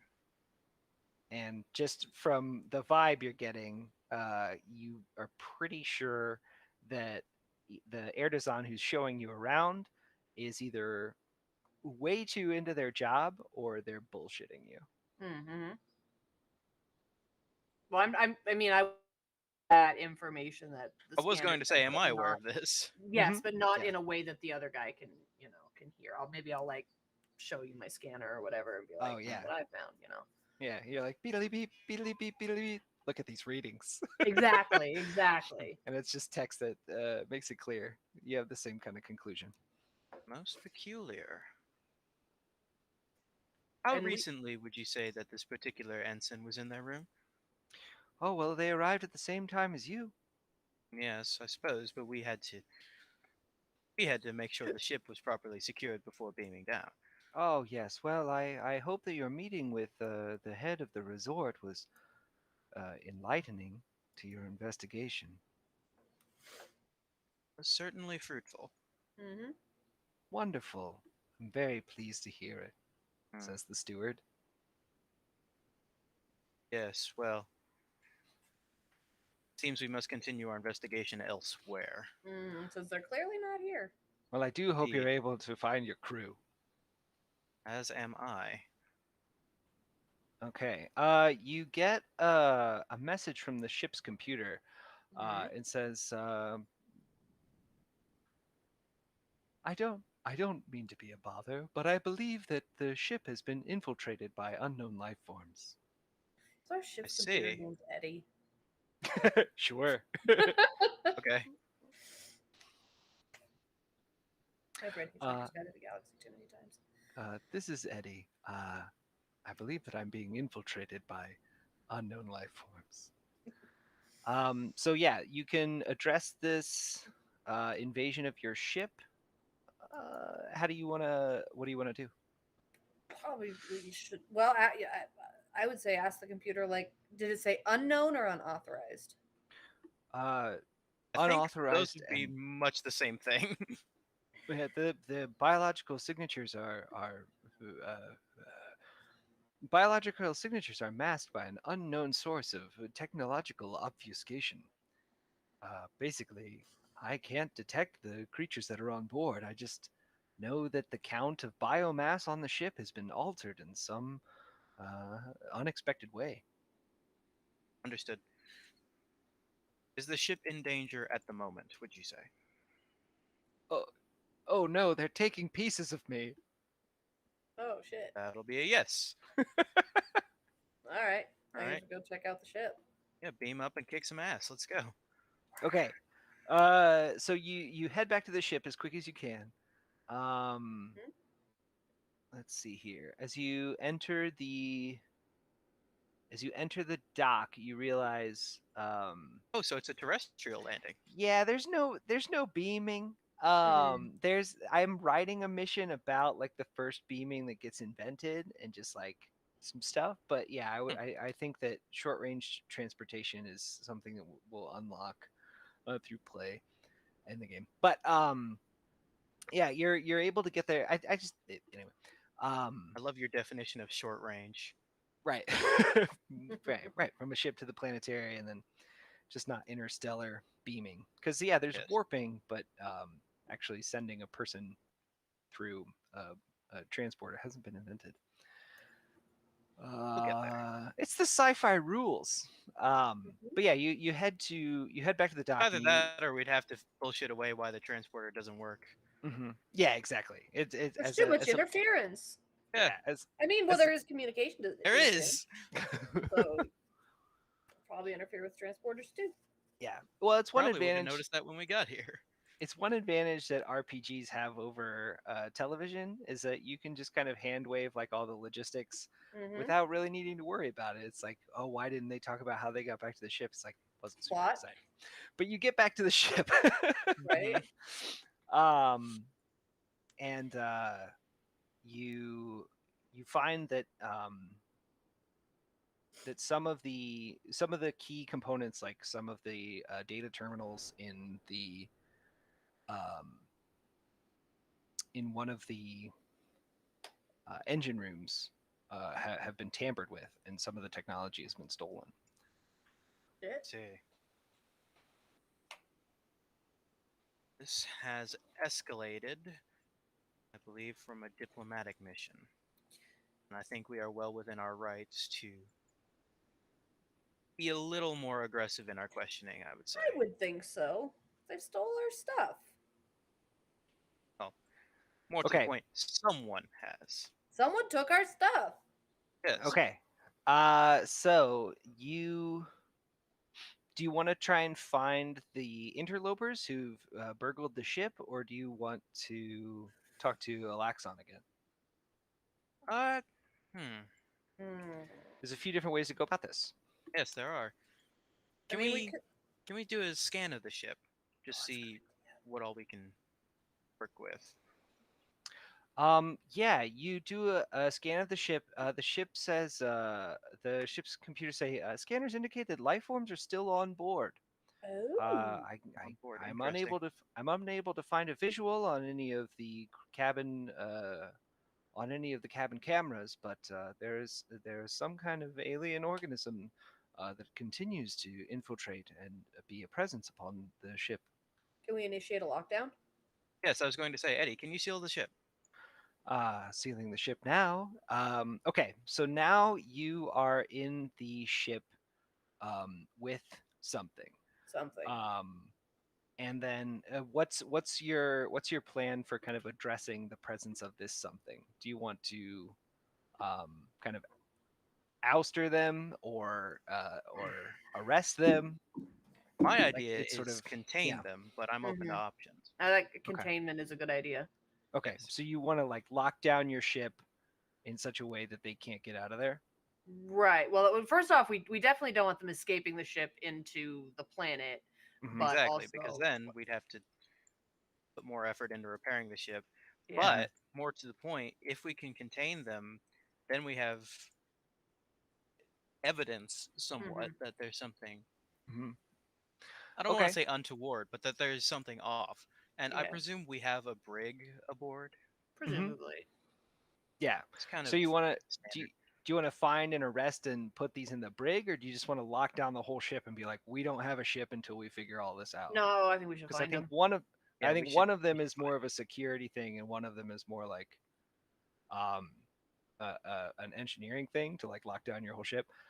There's also the idea that like something is up with these readings where the ship thinks it's not really gelling with the ship's sort of sensors, that like Right. there are things on the It ship, but knows there's there's no something video of here, it. but it doesn't read any life signs. So. Yeah, exactly. It reads biomass, but not individual life forms. There's some kind of like haze and interference there. I don't suppose like an independent scanner like my trusty scanner would probably do any better because it's not linked to the ship systems. Well, there's a lot of Seems sci-fi like the same malarkey that we technology, could though. do. Like Yeah. if you want to try and triangulate it with some special like software that you have, we could do science versus the interlopers. Yes. Okay. Yeah. Okay, I'm listening. I like Alright. that idea. Okay, Have at it, cool. Ensign. The floor is yours. All right. So the leader approves your plan. Let's roll science versus the interlopers. The interlopers have a description here. So this is science log subject. Science log subject. Mystery aliens. Dangerous. Oh wait. Mystery alien pirates with cloaking. So I do my name and my rank and my Yeah, Science go ahead and report in. The difficulty of this challenge is going to be 10. okay, so so Ensign Royce research in biology science log, so that's my That's rank, duty designation, and your science jumpsuit. and I'm gonna use as a human with my Okay. curiosity. With the curiosity of The curiosity humans. of humans. Of the humans. The human. So you'll grab a D4, and that's additive, even beyond your top 2 dice. So I do the top 2 dice, and then Mhm. I add the D4 in addition. Okay. Yep. Okay. And then Ensign Numberman, are you also rolling, or do you want to grab a bond and 2 pips and assist? I will assist. Okay. Okay, so then I roll So an you'll additional, also grab Ensign Numberman's name and rank die, so which is the a D6. Okay. Well, okay, so I got an 11.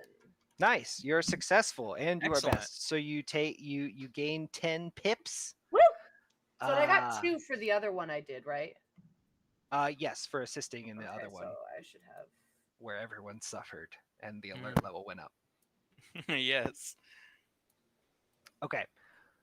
So being successful here is great. You are able to you're able to patch in your scanners and detect the kind of outline and get a picture of one of these things. How were you able to do that? Go ahead and narrate. Yeah. Like I like the idea of triangulation. The ship realized that like the ship could sense.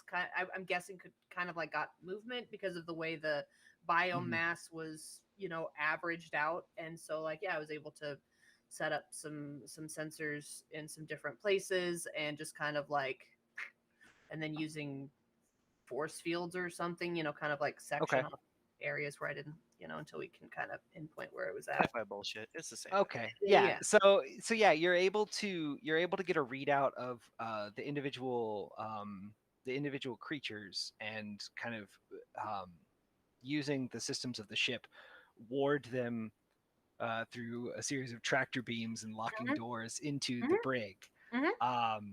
Whereupon you can actually get a photographic evidence, like a descrambling of the cloaking technology that they're using.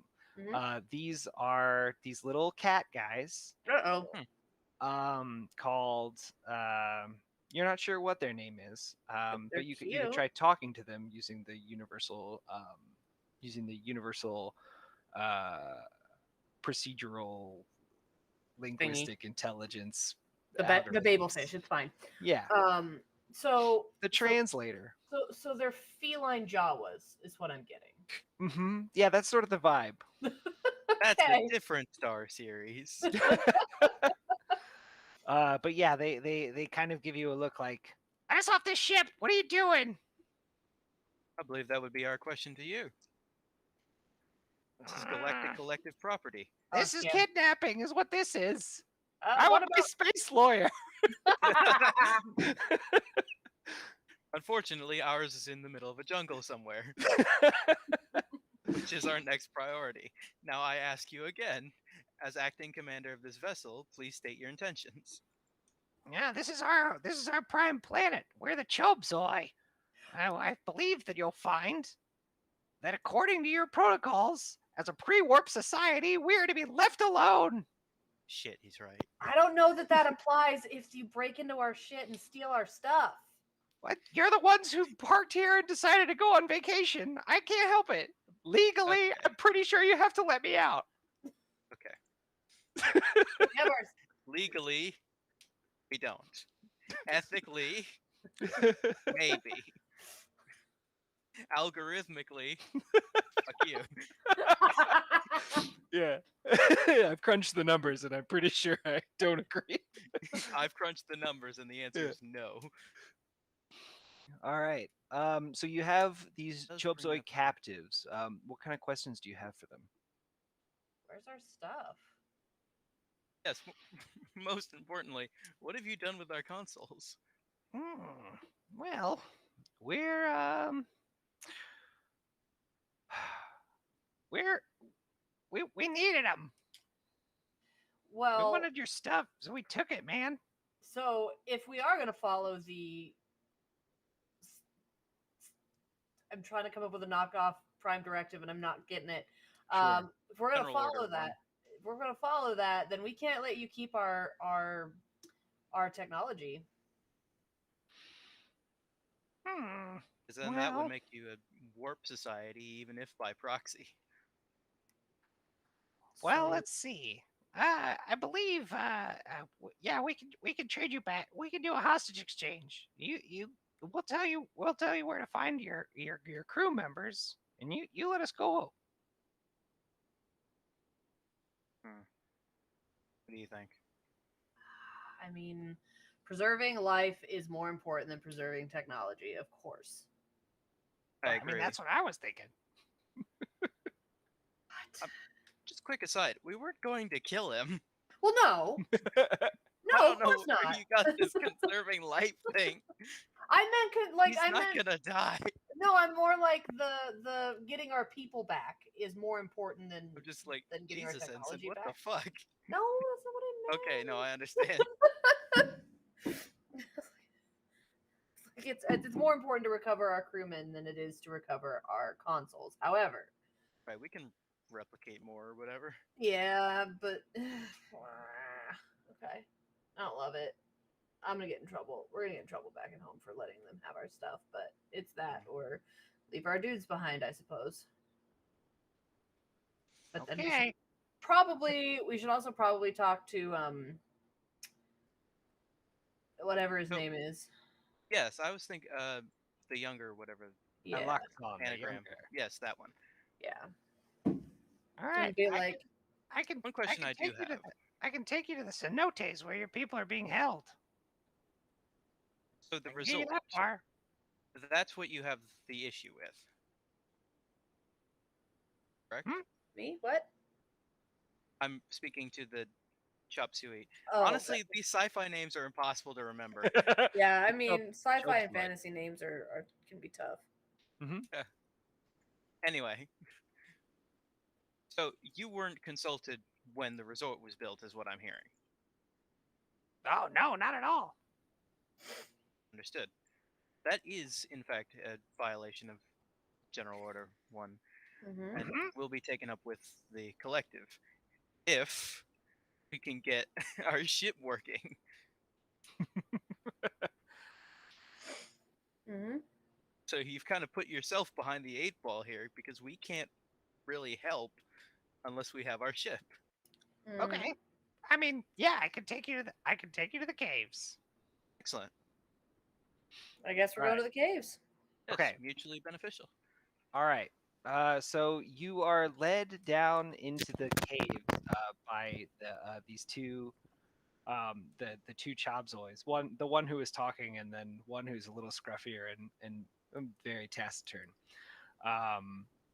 And at some point, they're like, "Look, you see over there?" And then they activate their cloaking devices again, and you're left in this this Should've large known. underground chamber with a waterfall kind of pouring down from the roots above you, with Oh, this some is quaint. sunlight casting upon the wall.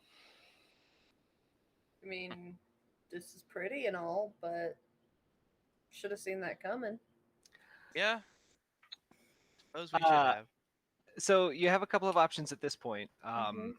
You're kind of deep in the jungle of Paradise Planet. But this this cenote has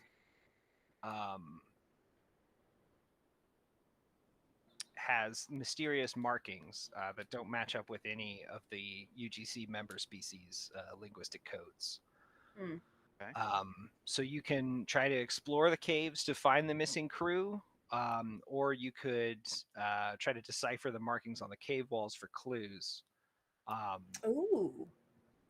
Which would be So one is security versus the jungles, and one is with a linguistics puzzle is a communication versus the jungle. Mm-hmm. I'm beginning to wonder. Mm-hmm. This species has cloaking technology. Mm-hmm. You think Which the comms nobody in the interference might have been UGC artificial? does. Can I get like a read on if it's like a biological kind of cloak, or if it's Ooh, that's a technological? point. Yeah, so you could you could do science versus the Chobzoi to try and Okay. trace if there's any kind of like technological generation of that cloaking technology, and just kind of get a direction to guide you through the caves. Okay. Okay. So yeah. So a die for being ensign, Okay. whatever my phase, Ensign Royce, and then for being my researchy self, and then Yep. a D8 for my nice shiny blue outfit. So wait, Very one good, sec. very good. So this is science log subject. The Science log. Chobzoi cloaking technology, the mystery aliens pre-warp with cloaking, and they're pirates. So pirates are dangerous, and pre-warp means they're protected. Okay. The idea with protected is that if you suffer in this incident, you'll have to mark one of your cultural affinities as gone. Oh, interesting. Because it'll upset the sort of like the political landscape around this particular opponent is not great. Got It's it. not a good look to pick on pre-warp aliens. But let me go Yes. ahead and roll these. The difficulty of this one is going to be a 12. Oh, scheisse. Boy. And since the Chobzoi are dangerous at this point, they have revealed themselves to be pirates. You'll also mark peril if you suffer in this contest. So Okay. it's risky. Do I also want to roll a curiosity? Gonna, because I need all the help I can get. Okay. And I'm gonna whack my face on the microphone. And then, Sasha, are you assisting with this, or are you rolling as well? Yes. Okay. I'm assisting. I Okay, so didn't go need ahead that. Add in another 6, but you'll take a bond with. Considering my D4 and my lowest die were the same, but a 14. A 14. All right. Yeah. You are successful and you are best. So you gain another 12 pips. Woo! God damn. Tell me how you were able to use your scanner to track the cloaking. 6, 7, 8, 9. I imagine it would be Um, much the same as tracking the one on the ship. Pretty much, yeah. Like, I've gotten a little bit, I learned a lot tracking them before, having seen them up close, presumably having scanned them once we encountered them in person. I was able to like understand them, their physiology a little bit more to Okay. kind Safe of like assumption. separate that from the background environment and isolate their signatures. I am so love technobabble. Great. Okay. So you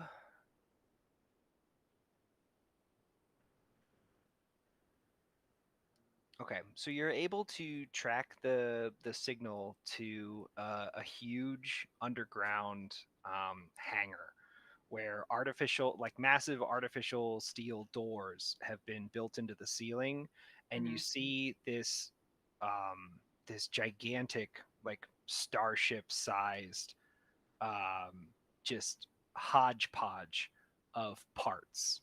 Mm. It looks like it might be able to fly. It looks very dangerous. Mhm. Oh dear. The sort of crew members, like some of your crew members, are tied up in the corner.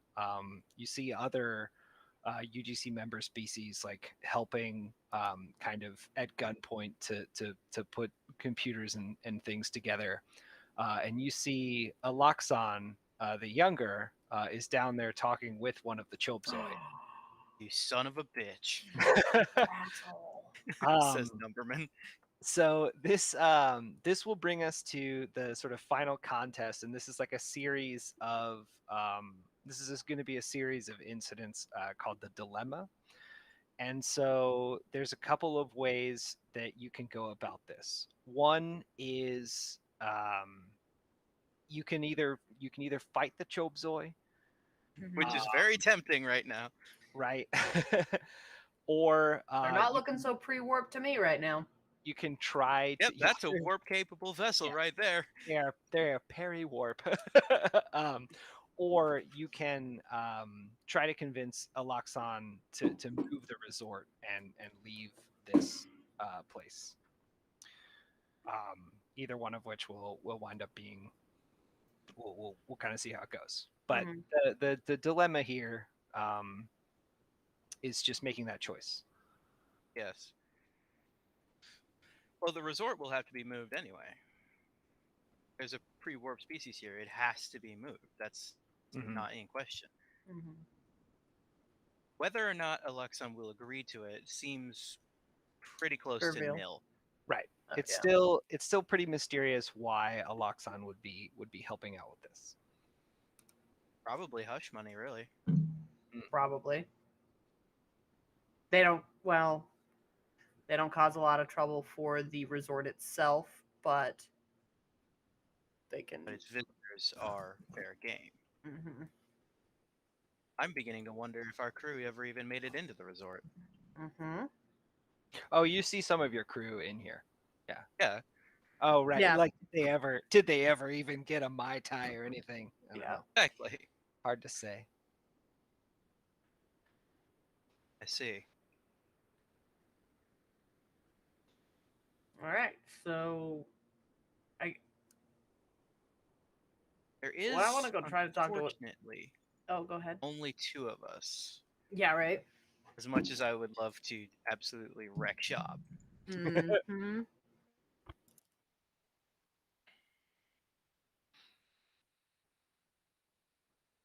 Trying to get that stupid thing to disappear. Thoughts? We should probably go. I don't know. I want to talk to Aloxon and be like, "Hey, Okay. what gives, man?" All right. Okay. All right. So we're gonna go with a more communications themed Mhm. finale here. Gonna dilemma-wise. confront and And accuse, maybe? I don't know. We'll get there. so yeah, you talk to Aloxon, and he kind of looks over from the Chobzoi diplomats, Mhm. as far as pirates have diplomats. Eh, And he says, representatives, let's call them that. "Sure, captains, mates." And he says, my visitors from the United Galactic Collective. This is kind of an embarrassing situation. No kidding. Yes, I can imagine. Yes. Well, I'm sorry, but I can't let you stand in my way. You see, the Erdazan are descended from an unknown creator, and I'm told by my compatriots here, the Chobzoi, that they have information pertaining to that creator. So you see, it's not a matter of diplomacy or even a matter of ethics. It's a curiosity about the birth of my species, about the nature of the universe and the purpose of our being. I mean, I there's plenty of see. ways to get that information. You'd be surprised Some at of how which few I would love they to are. indulge in right now. I know, right? All right. So the first thing that we do here is it's called engage.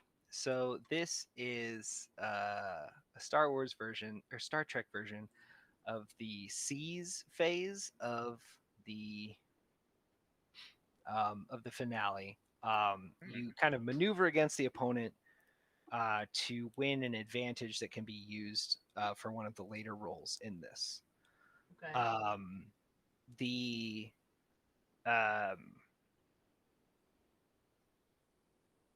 so you kind of state your initial position to Eloxon or to the Chobzoi even to kind of strategize, like, what do you think would be kind of your astronauts opening moves to give you the best chance of disarming this extremely delicate situation, both mortally dangerous and politically fraught. Well, how do we go about this? I know the Captain Picard answer would be to like offer Federation citizenship to the bok choy, but Yeah, well, this is why Cisco is the superior yeah. captain. You How just did it punch him in go? the face. You call Picard to avoid a war. You call Cisco to win one. Mhm. Now then, what exactly? I feel like I understand the prime complaint of the Chew Toys, but I'm not entirely sure I do. Oh, What are they doing? I don't think they have a real interest in the law of the UGC insofar as until it stops serving them. No, what like, I'm saying is like, What do they get out of this? oh, yeah. what do they get out Do of they this? want the resort gone? Do they want warp tech? I Yeah, don't they know. want technology from the ships that visit the resort, as well as like the people that they've captured and who have intelligence that they can steal. Hmm. Well, I believe at this moment the biggest question to ask right now is that vessel warp capable? Because if the answer is yes, Mm-hmm. heads are gonna roll. Yep. Right. I would And think if no, we're gonna have to do some confiscating. Yeah. I would think, yeah, like as far as this is UGC technology, like the Mm. Obkel would be pissed if you let the Chobsoi have this. Agreed. Oh, I guess it's time we confiscate your ship. Yeah. Okay, so what's your like initial moves in that? Because that gives me kind of an idea of like what domain die you're gonna roll for the C's or for the engage. I feel like security. Okay, Ooh, Which yeah. is like so you would literally just be like pulling out your UGC issued like laser rifles and being like, Mhm. this is a policing action. Okay. functionally, yes. We are Yeah, taking back our yeah, not only our equipment but our officers. Mhm. yeah. Okay, In you've some trained for scenarios, this. this would be an active war. Yeah, Yeah, pretty much. Happening. That you've trained for this. This is hostility, and you're going to treat it as such. Go Mhm. ahead. This is security log subject. Chobzoi space pirates. They're dangerous. Sorry, Chobzoi security log. Chobzoi alien pirates. They're pre-warp. Uh, and I'm taking away their cloaking because I think you've thoroughly dismantled that particular advantage. And you said nobody else has cloaking, so it's not like, oh, they got cloaking from those guys. I know how that works. Right. Yeah, no, but you've pieced it together, like the triangulation that you did before, and then your tracking of the signal of it. There's not really a lot that they can do, just sort of tactically to evade your scanners. I think you Okay. can like pop it up on you could reverse the polarity on your scanner and just like paint all of Yep. the targets. That 6 plus 5 is an 11 is the difficulty of this seize roll, and if whoever's best in this roll will get a D10 advantage die that they can use later in the Okay. dilemma. If everybody fails, then I get that die. Oh, Interesting. goody. So In this case, I think we both roll. yeah, you're both Right. sort of using your presence to do that. So go ahead and Right. and report in, and grab your dice and roll them. So let's see. That's rank, designation, Security log, numberman. jumpsuit. What duty designation are you calling on here? Oh, Security. soldier. Yeah. Oh yeah. Your duty designation is soldier. Soldier. That's right. Bingo. You fought in the math wars. Did you They say were D8 long or I thought and it was brutal. D6, or am I? For Your duty designation is a D6. Okay. Okay. Cool. Yep. Okay, and I don't have. Well, no, yeah, fuck it. I'm calling on one of my affinities for justice. Oh, with yes. the justice of the fine Breggy. Yeah. Nice. The equation compels me to kick your ass. Yeah. This shit is unjust. Let's see what we got here. Oh no! Oh, It's a 10. a 10. Oh, even with the D4 added. Even with the D4. Oh, You with the D4, suffer. it was like a 13. So Oh, there you go. yeah, 13. okay. That's great. Yeah, you take Sweet. your top 2 and then you add the D4. Gotcha. Right. So. Okay. So. Woo! I am safe-ish. Now I wouldn't necessarily add my research in biology because like neither of those really apply, right? You could probably apply a biological Okay.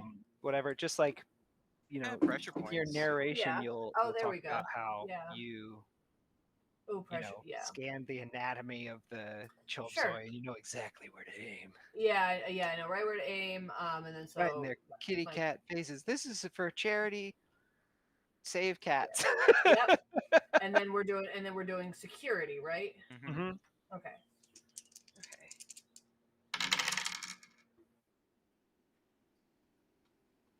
Got a 6.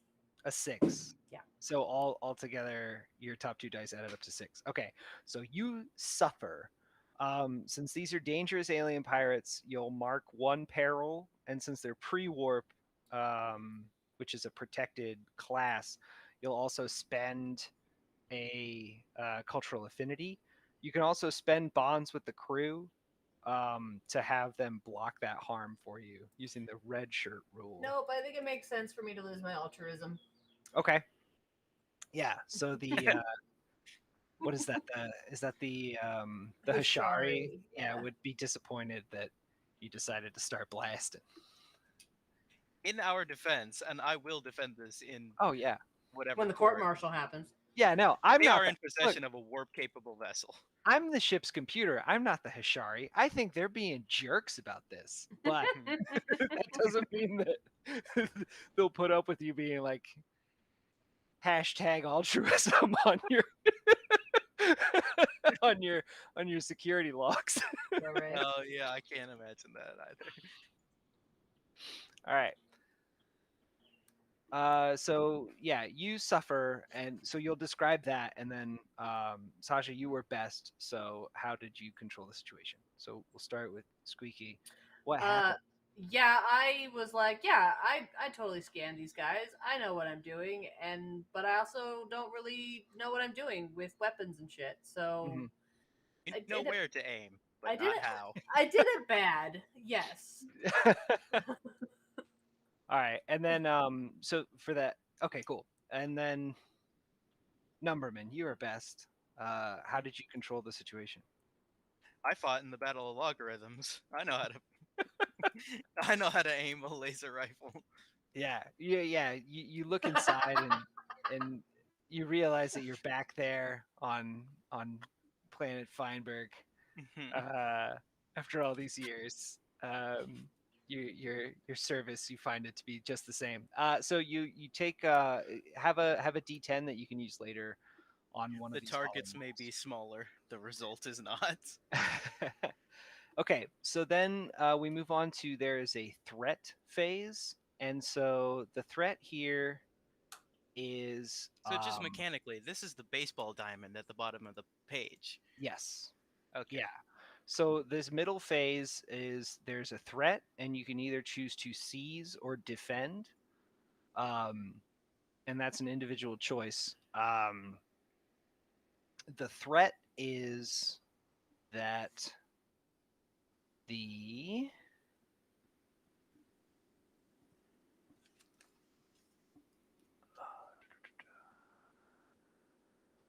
so the threat is that the Chobzoi who are cloaked and lying in ambush uncloak and are going to open fire, which will inflict 3 peril on each of you, and any of the crew that were captured will be killed and remove all of your bonds with the crew. That hasn't happened yet.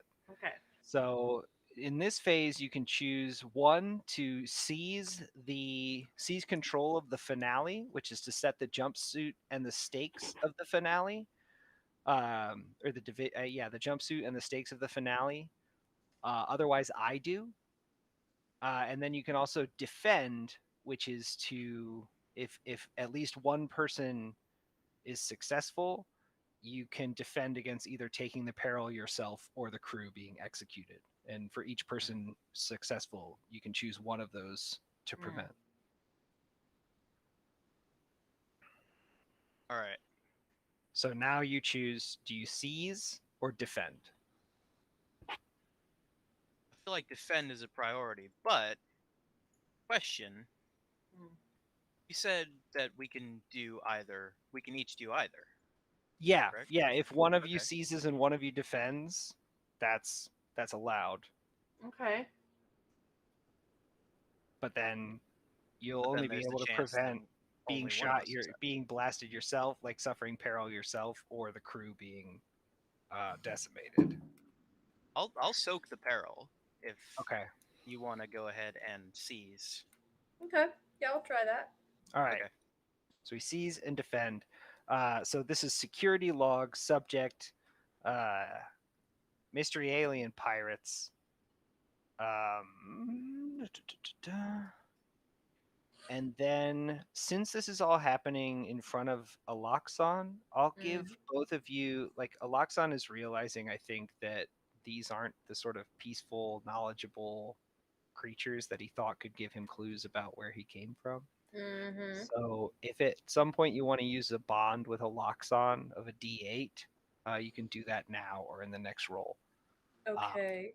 Go ahead and roll. This will be a security contest. So this is a security log, Chobzoi.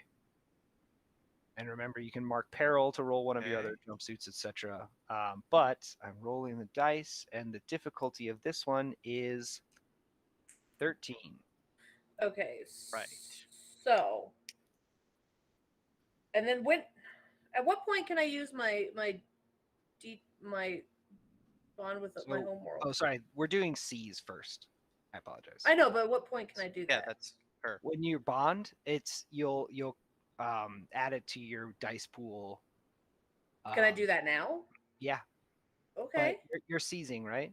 Yeah. Okay. Yeah. Then yeah. Okay. Well, but it doesn't really work because because my homeworld is curiosity, so I don't know that would. I'm curious what the inside of a chumboy looks like. Yeah, right. I mean, it could be. I mean, it could be your curiosity to defend, like a lot, like the mystery that Aloxon has. Like you can sort of talk about how you sense in him this common desire to know more about the universe, and so he was betrayed harder by them or whatever. Yeah, right. like these guys are liars. So I get a D12 for that, and then can I also you said a D8 for him? Yes, yeah, you can use Aloxon's name die as a D8. Okay, and then I got my name. Mm-hmm. And then my outfit. Yeah. And my duty. Yes. Duty designation. Yeah. Duty. Okay. But since this is still security? Yes. Okay. Yeah. You can mark a peril if you want to do science, but then you have to fight in some sciencey way to determine the outcome. I'm gonna do that. Check the warp core of the I'm gonna flea use market ship. somehow I'm gonna use their cloaking technology against them Okay. Yeah. and cause like a feedback. Nice. That sounds way less get us all killed. I like that That idea Yeah. better. rules. Some I kind of- love Some kind of feedback loop. this game works. Okay. Okay, so 23. Wait, your top 2 die. We're a 2 and a no. It was an 8 and a 12. Damn. Wait, you rolled a How'd you do that? wait, you rolled your bond with the human. Can homeworld. I can take that away if you want me to. No. You can absolutely do that. Okay. But now in your narrating of how that, like, what was the actual support you got from? Oh. Could that be in the form of like a school I went to? Yeah, Like- you could talk Sure. about, well, like we you described your elite background as having gone to some kind of like really awesome academy. Science academy where like we used a similar technique. Hell yeah. of- Okay. Yeah. So go ahead and describe like how Yeah. all of this came to be. Like, So you I saw- pulled out my scanner and like I realized that even though this cloaking technology is very new, it's not that different from, I don't know, say like chameleons, maybe. I don't Okay. know. And Yeah, we never did establish if it's a biological cloak or a technological cloak. Oh, it's technological. okay, thank you. Okay. But like it made me think of chameleons, and that somehow I linked that with my time and my education and my Mhm. whatever, and I lost my train of thought.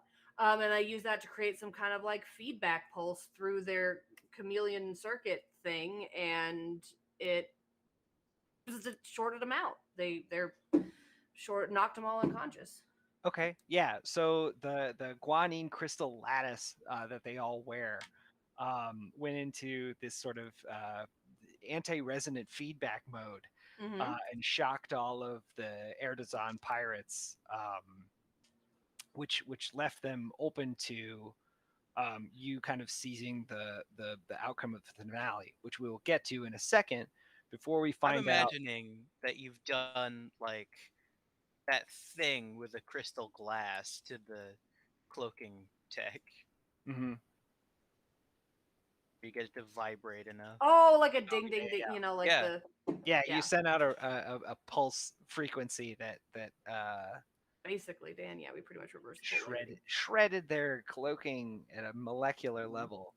But they still have guns trained on your I'm you beginning and to your think friends. security might have been a better choice for me, but we're gonna roll with it. We'll see what go ahead and this is the incident log for the Chobzoi alien blah blah blahs. It's the difficulty is 6 plus 5, 11. So go ahead and roll to defend against see if you can defend against one of the 2 consequences we talked about.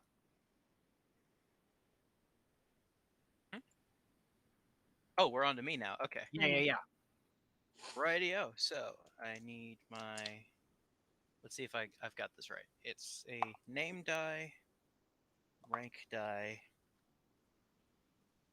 and then it's security. So I'll want the jumpsuit as well as my designation because a soldier. Mhm. I feel like it would look really bad on me as the leader to get them all killed, so I'm gonna throw in my advantage die Okay. as well as my final justice affinity. Okay. Mm. With the Alright, let's justice see how of that the works Fine out. Brigade. Exactly.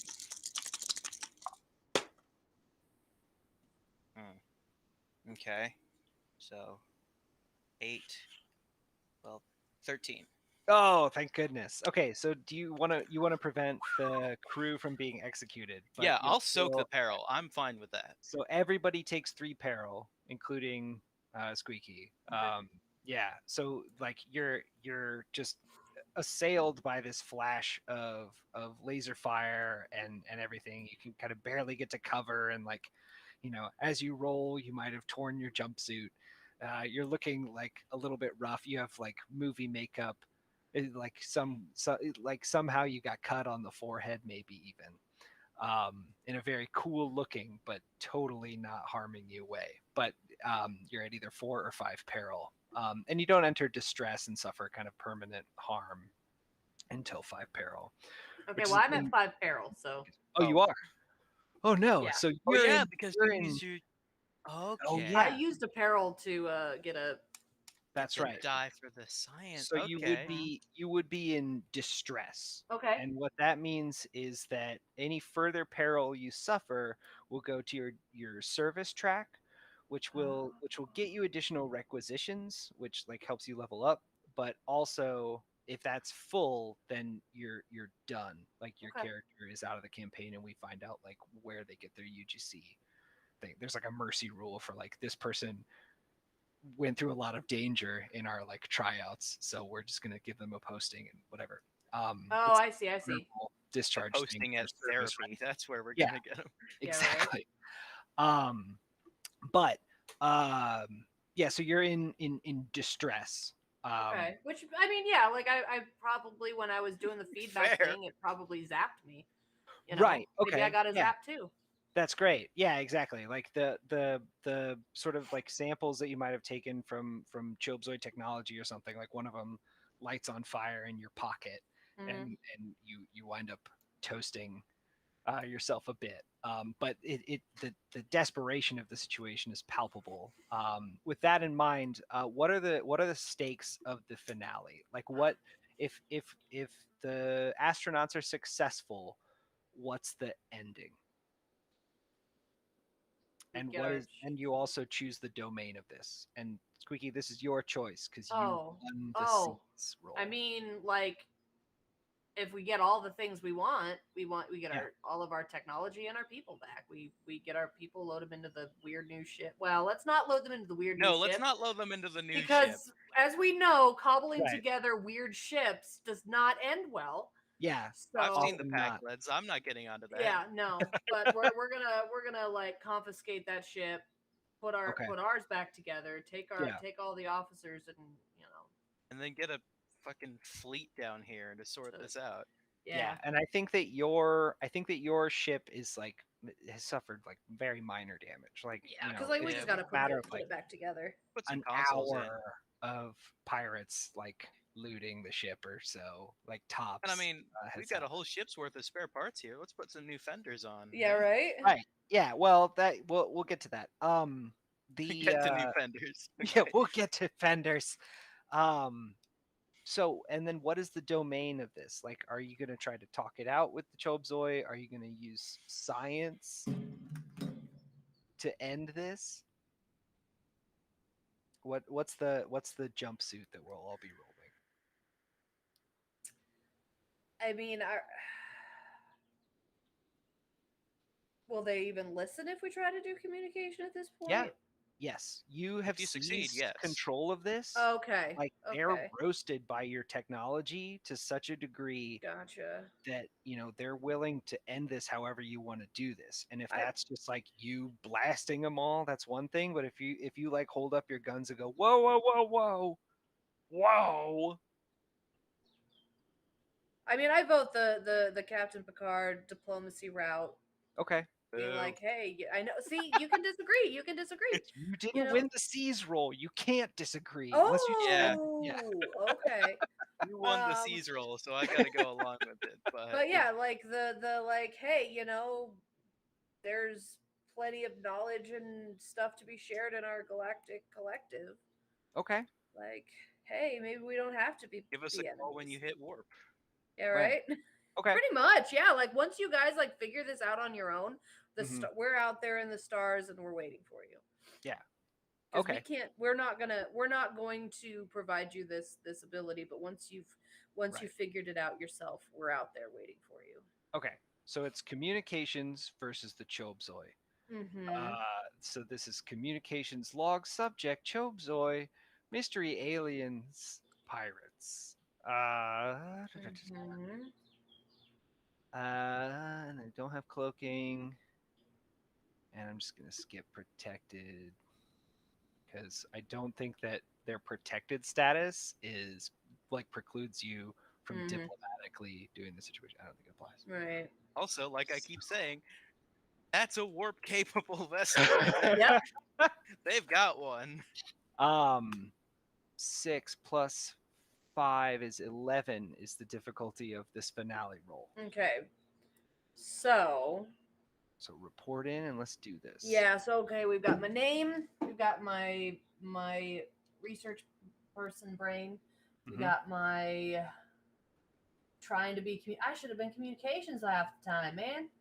Well, I mean, science kind of kicked ass, but They're all cool Yeah, really. jumpsuits. they're all really cool. Yeah. I don't. What? Oh my! I was blurry. Oh, okay. Oh, I was just like, what's he talking about? I know, right? I can Excellent see. tech support. Let's see. I can't. Because the only affinities I have left are expertise and enrichment. I don't know. Enrichment's like monetary stuff, right? So I wouldn't- you I don't could. know. I would I argue mean, that. the thing is like if you take all of this technology from the like the Chobzoi have an incredibly valuable piece of technology. Mm-hmm. So if that's part of the calculus of this, then you could totally do this with Okay. the enrichment. I'm going to use the enrichment of the Venusians, or the dinosaurs. 10, Oh, and a Sasha, you roll 9. for this too. You roll for this finale too. Well, I hopefully Oh, yeah. you do better than I do because I got a 9. 9. So see. you So- failed. You suffered. It's not 2. good. So 'Cause name. then I have to and give you. This is jumpsuit, the and ending. Mm-hmm. What am I rolling for this? We're at- It's so it's your name die, Name die. your communications jumpsuit, D6. your And duty designation that you'll bring to bear for the thing, and then any bonds you want to spend. You also have that D10 advantage die from earlier, so throw that in I there. still have that? Or was Yeah. that one time use only? Oh, did you use it for defending? Yeah, I used it for Oh, defending. yep. Sorry, you don't have that anymore. Okay. You can so- spend bonds with the crew, which are D6s. I think you have one from being a proletarian. You can spend Right, bonds. I forgot to mark that down. So You can spend bonds with your crewmate. okay, Those are all and D6s. don't really know how curiosity would fun. Actually, no, I know exactly how curiosity would come into this. They've So- got cool tech. Mm-hmm. Yeah, They've got Yeah, toys. it's a never before seen cloaking technology that uses guanine crystal lattices. All right. All right. What was I supposed to beat? 11. I rolled an 11 Okay. plus 4. We're Oh good. wow, amazing. So you are best. Squeaky, you suffer. Mm-hmm. So you do take another. You take a service. You mark Okay. another on your peril. So track. so the first one's already blocked in. Do I just block in the second one? Let me look at the sheet. Oh, so that dot there indicates that you'll get a requisition for your first one, Oh, okay. So I just and we'll figure that out at the end if we want to go over it just briefly. But Okay. those requisitions there are like advantages that you later get. Like you can yeah, I advance see that. one of your jumpsuit dies. Advance your duty designation die to a D8. Add another duty designation. Mhm. Advanced. Yeah, there's some cool stuff. Fantastic. Yeah. This is fun. It is Yeah, actually. I mean, it's just Aegon with a skin on top. Like Shut I've up, done it's fun. very little. I've made up very few new You wrote rules. this. It's so good. And as I was, I mean, yeah. And as I was playing Aegon, I was like, I have to play Star Trek like this because it works out episodically so cool. But so yeah, how did you suffer in this final encounter with the Chobzoi? Yeah, I was like, oh, peace, love, let's, invite you to our galactic utopia when you're ready to. And they were like, they just kind of laughed at me and made me sad. Oh man. They were like, you're stupid human. That's naive and stupid. Why would man. we? Yeah. And it made me cry. I have exactly the right response to this. Yes. Yeah. Well, good. You are best, and you narrate how you got the Chobzoi to stand down and saved everybody. Well, first of all, I opened communications with a gesture of peace within the Feinbregi, a sort of visual representation of mathematical symmetry and odd numbers, which is, of course, the middle finger. It's beautiful. Only your mother would be notice proud. that your sleeves don't quite line up in this this expression of perfection. Exactly. Even that is perfectly measured. Wonderful. And I imagine since I don't think gestures fall under universal translation, except in the case of the sign language club. Mhm. Even if it doesn't come across quite as intended, there's still a moment of what in the hell? Yeah, it's Right. certainly they kind of give you like this, cockeyed cat look. Yeah, like, hey? Yeah. So yeah, the Chobzoi kind of accept the olive branch of like, all right, The branch. yeah. I mean, yeah, okay. We shouldn't have stolen all of your stuff. This is In fantastic. hindsight, that was wrong. Yes. And Just the leader of the Chobzoi is made to apologize to Aloxon for misleading the Erdozan of this colony in such a profound and disgusting way. And yeah, you can seize the cloaking device of the Chobzoi. That's something that you can just take from them. sick. You can dismantle their ship and just pull up sticks and take the colony out of it. Like you could condemn the colony. I think kind of the epilogue of this is like they. I don't know if we are the qualified ones to figure out what to do with the colony. Probably not. Yeah. No. Yeah, I think you can deliver the message from the UGC. We're junior officers. We don't know what's going on. Yeah, we're in Well, trading. Yeah, but I mean the decisions you make and the way that you apply the ideals of the UGC are going to determine which homeworlds might give you a sponsorship to become full members. So you True. decide what do you think would be the best thing to happen here on the planet. Best case to happen would be, well, ideally the colony would be relocated. Okay. Yeah. Failing at that, I don't know. Okay. So yeah, you can put in a recommendation to the UGC and also to the Erdozan homeworld to relocate the Paradise Planet Resort to just somewhere else and kind of cordon off and quarantine the Chobzoi away from valuable technology that they can steal. Exactly. While recommending like a diplomatic kind of like it like beginning talks with this clearly intelligent species that they didn't detect at first because of their cloaking technology. Now, am I able to determine if the cloaking technology is something they created? Yes, it is. Because if it's something now, did they create it on their own before anyone showed up? Because in that case, we should leave it with them because technically it's theirs. Oh, Yeah. we can take one. I mean, yeah, we're not like taking. Okay, that's fair. Yeah. We're not taking it all away, but we're Right. we're We're not seizing it. This is cool. Can we you've have one? definitely have like the samples and the Mhm. whatever that you could put into a molecular printer and make your own guanine crystal lattice that works in much the same Mhm. way. Okay, that's fair. I accept So that. you're not like taking their Like favor. they created that, they own it, but Mhm.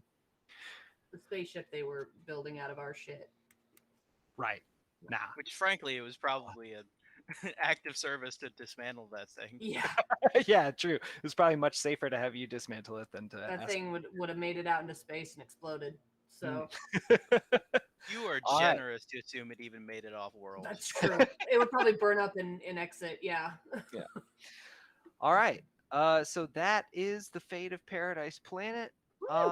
That's the Yeah. end of the mission. So then there's like a fellowship and homecoming phase Hmm. in Aegon where you would like create bonds with the crew and kind of tell stories about like you would commend each other for like fulfilling the different ideals and mark those resources for the next time. Mhm. We don't have to get into all that because it's like a bunch of decisions that would be cool later on down the line. Yeah, that impact future gameplay. Yeah. Yeah, The that's sort of line where it isn't goes from there. I'm really seeing, like this Aegon. It's very Greek, but Mhm. I could also see like a Norse overlay working really well. Ooh, that Yeah. would be fun. Yeah. Even like the fact that it's like island to island, like the tricky part in I think really nailing down any kind of like Aegon hack is making new missions. Like that Mhm. was kind of the big challenging part of getting Star Odyssey like You could most theoretically even make it work with like an ace combat fighter pilot kind of thing. Ooh, Yeah, I and like that. I think I'm not sure if there's like a mech fighting hack for Oh, Aegon that's out sick. there. The Mhm. Aegon Discord has a really healthy community around hacking it into different games because Okay. it's a really flexible framework. Like I know Yeah. one of the ones that John Harper was working on was actually like a Fast and the Furious kind of riff. Really? Yeah, and then Interesting. there's also there's like a really cool like almost Steve Zissou like submarine one that seems really cool. It's about like underwater explorers who do different stuff like that. But Anyway. I love Aegon. I'll play it anytime. And thank you for helping me test out Star Odyssey. Yeah. Like, Yeah, Good this is job fun. with it. That was it's a a lot of super fun. cool thing, and I'm happy to share it with people. And thank you for all the notes and feedback on it and everything. I don't All right. remember any, so I do. actually no, I remember one. Yeah. Form fillable PDF. Oh yes. For the love Yeah. of God.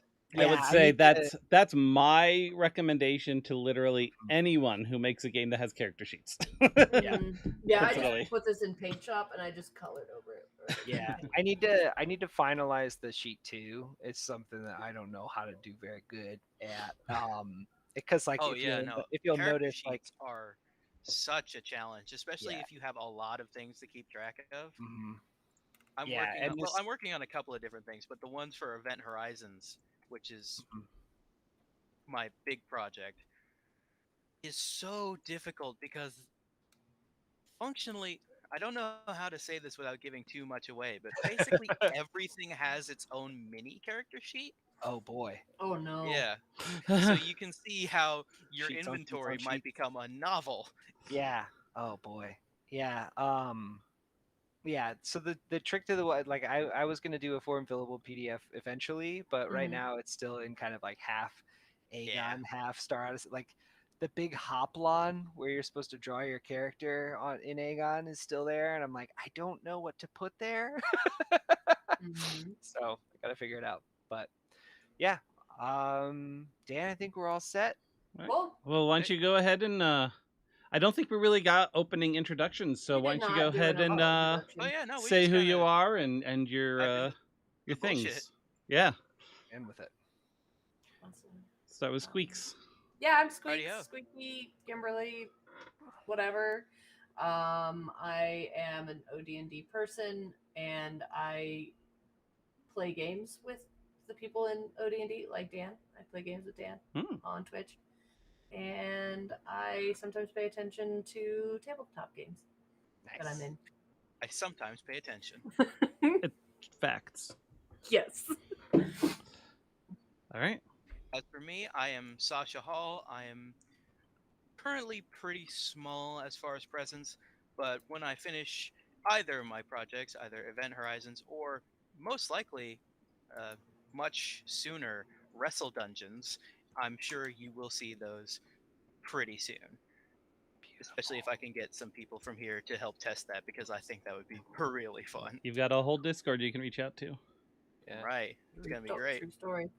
Yeah, my name is Kevin Hendrix. Normally, you find me as the game master and host of Knives at Night podcast. Dan did an arc on there that was really good, a couple episodes. I had so much fun on that one. It's a bananas show. At this point, it's the longest Blades in the Dark campaign in terms of time. Like I know some Blades podcasts have more episodes. I think Magpies have a zonked on episodes. But as far as the length of time that we've been playing this very silly game of Blades, it is the longest one out there. And it's a lot of fun. It's one of the things I'm the most proud of, and I should really put out the episode that I have like 95% edited. Mm-hmm. Sorry, everyone.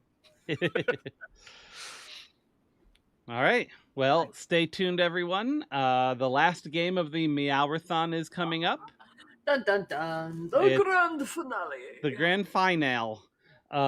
It's going to be Nat. Exactly.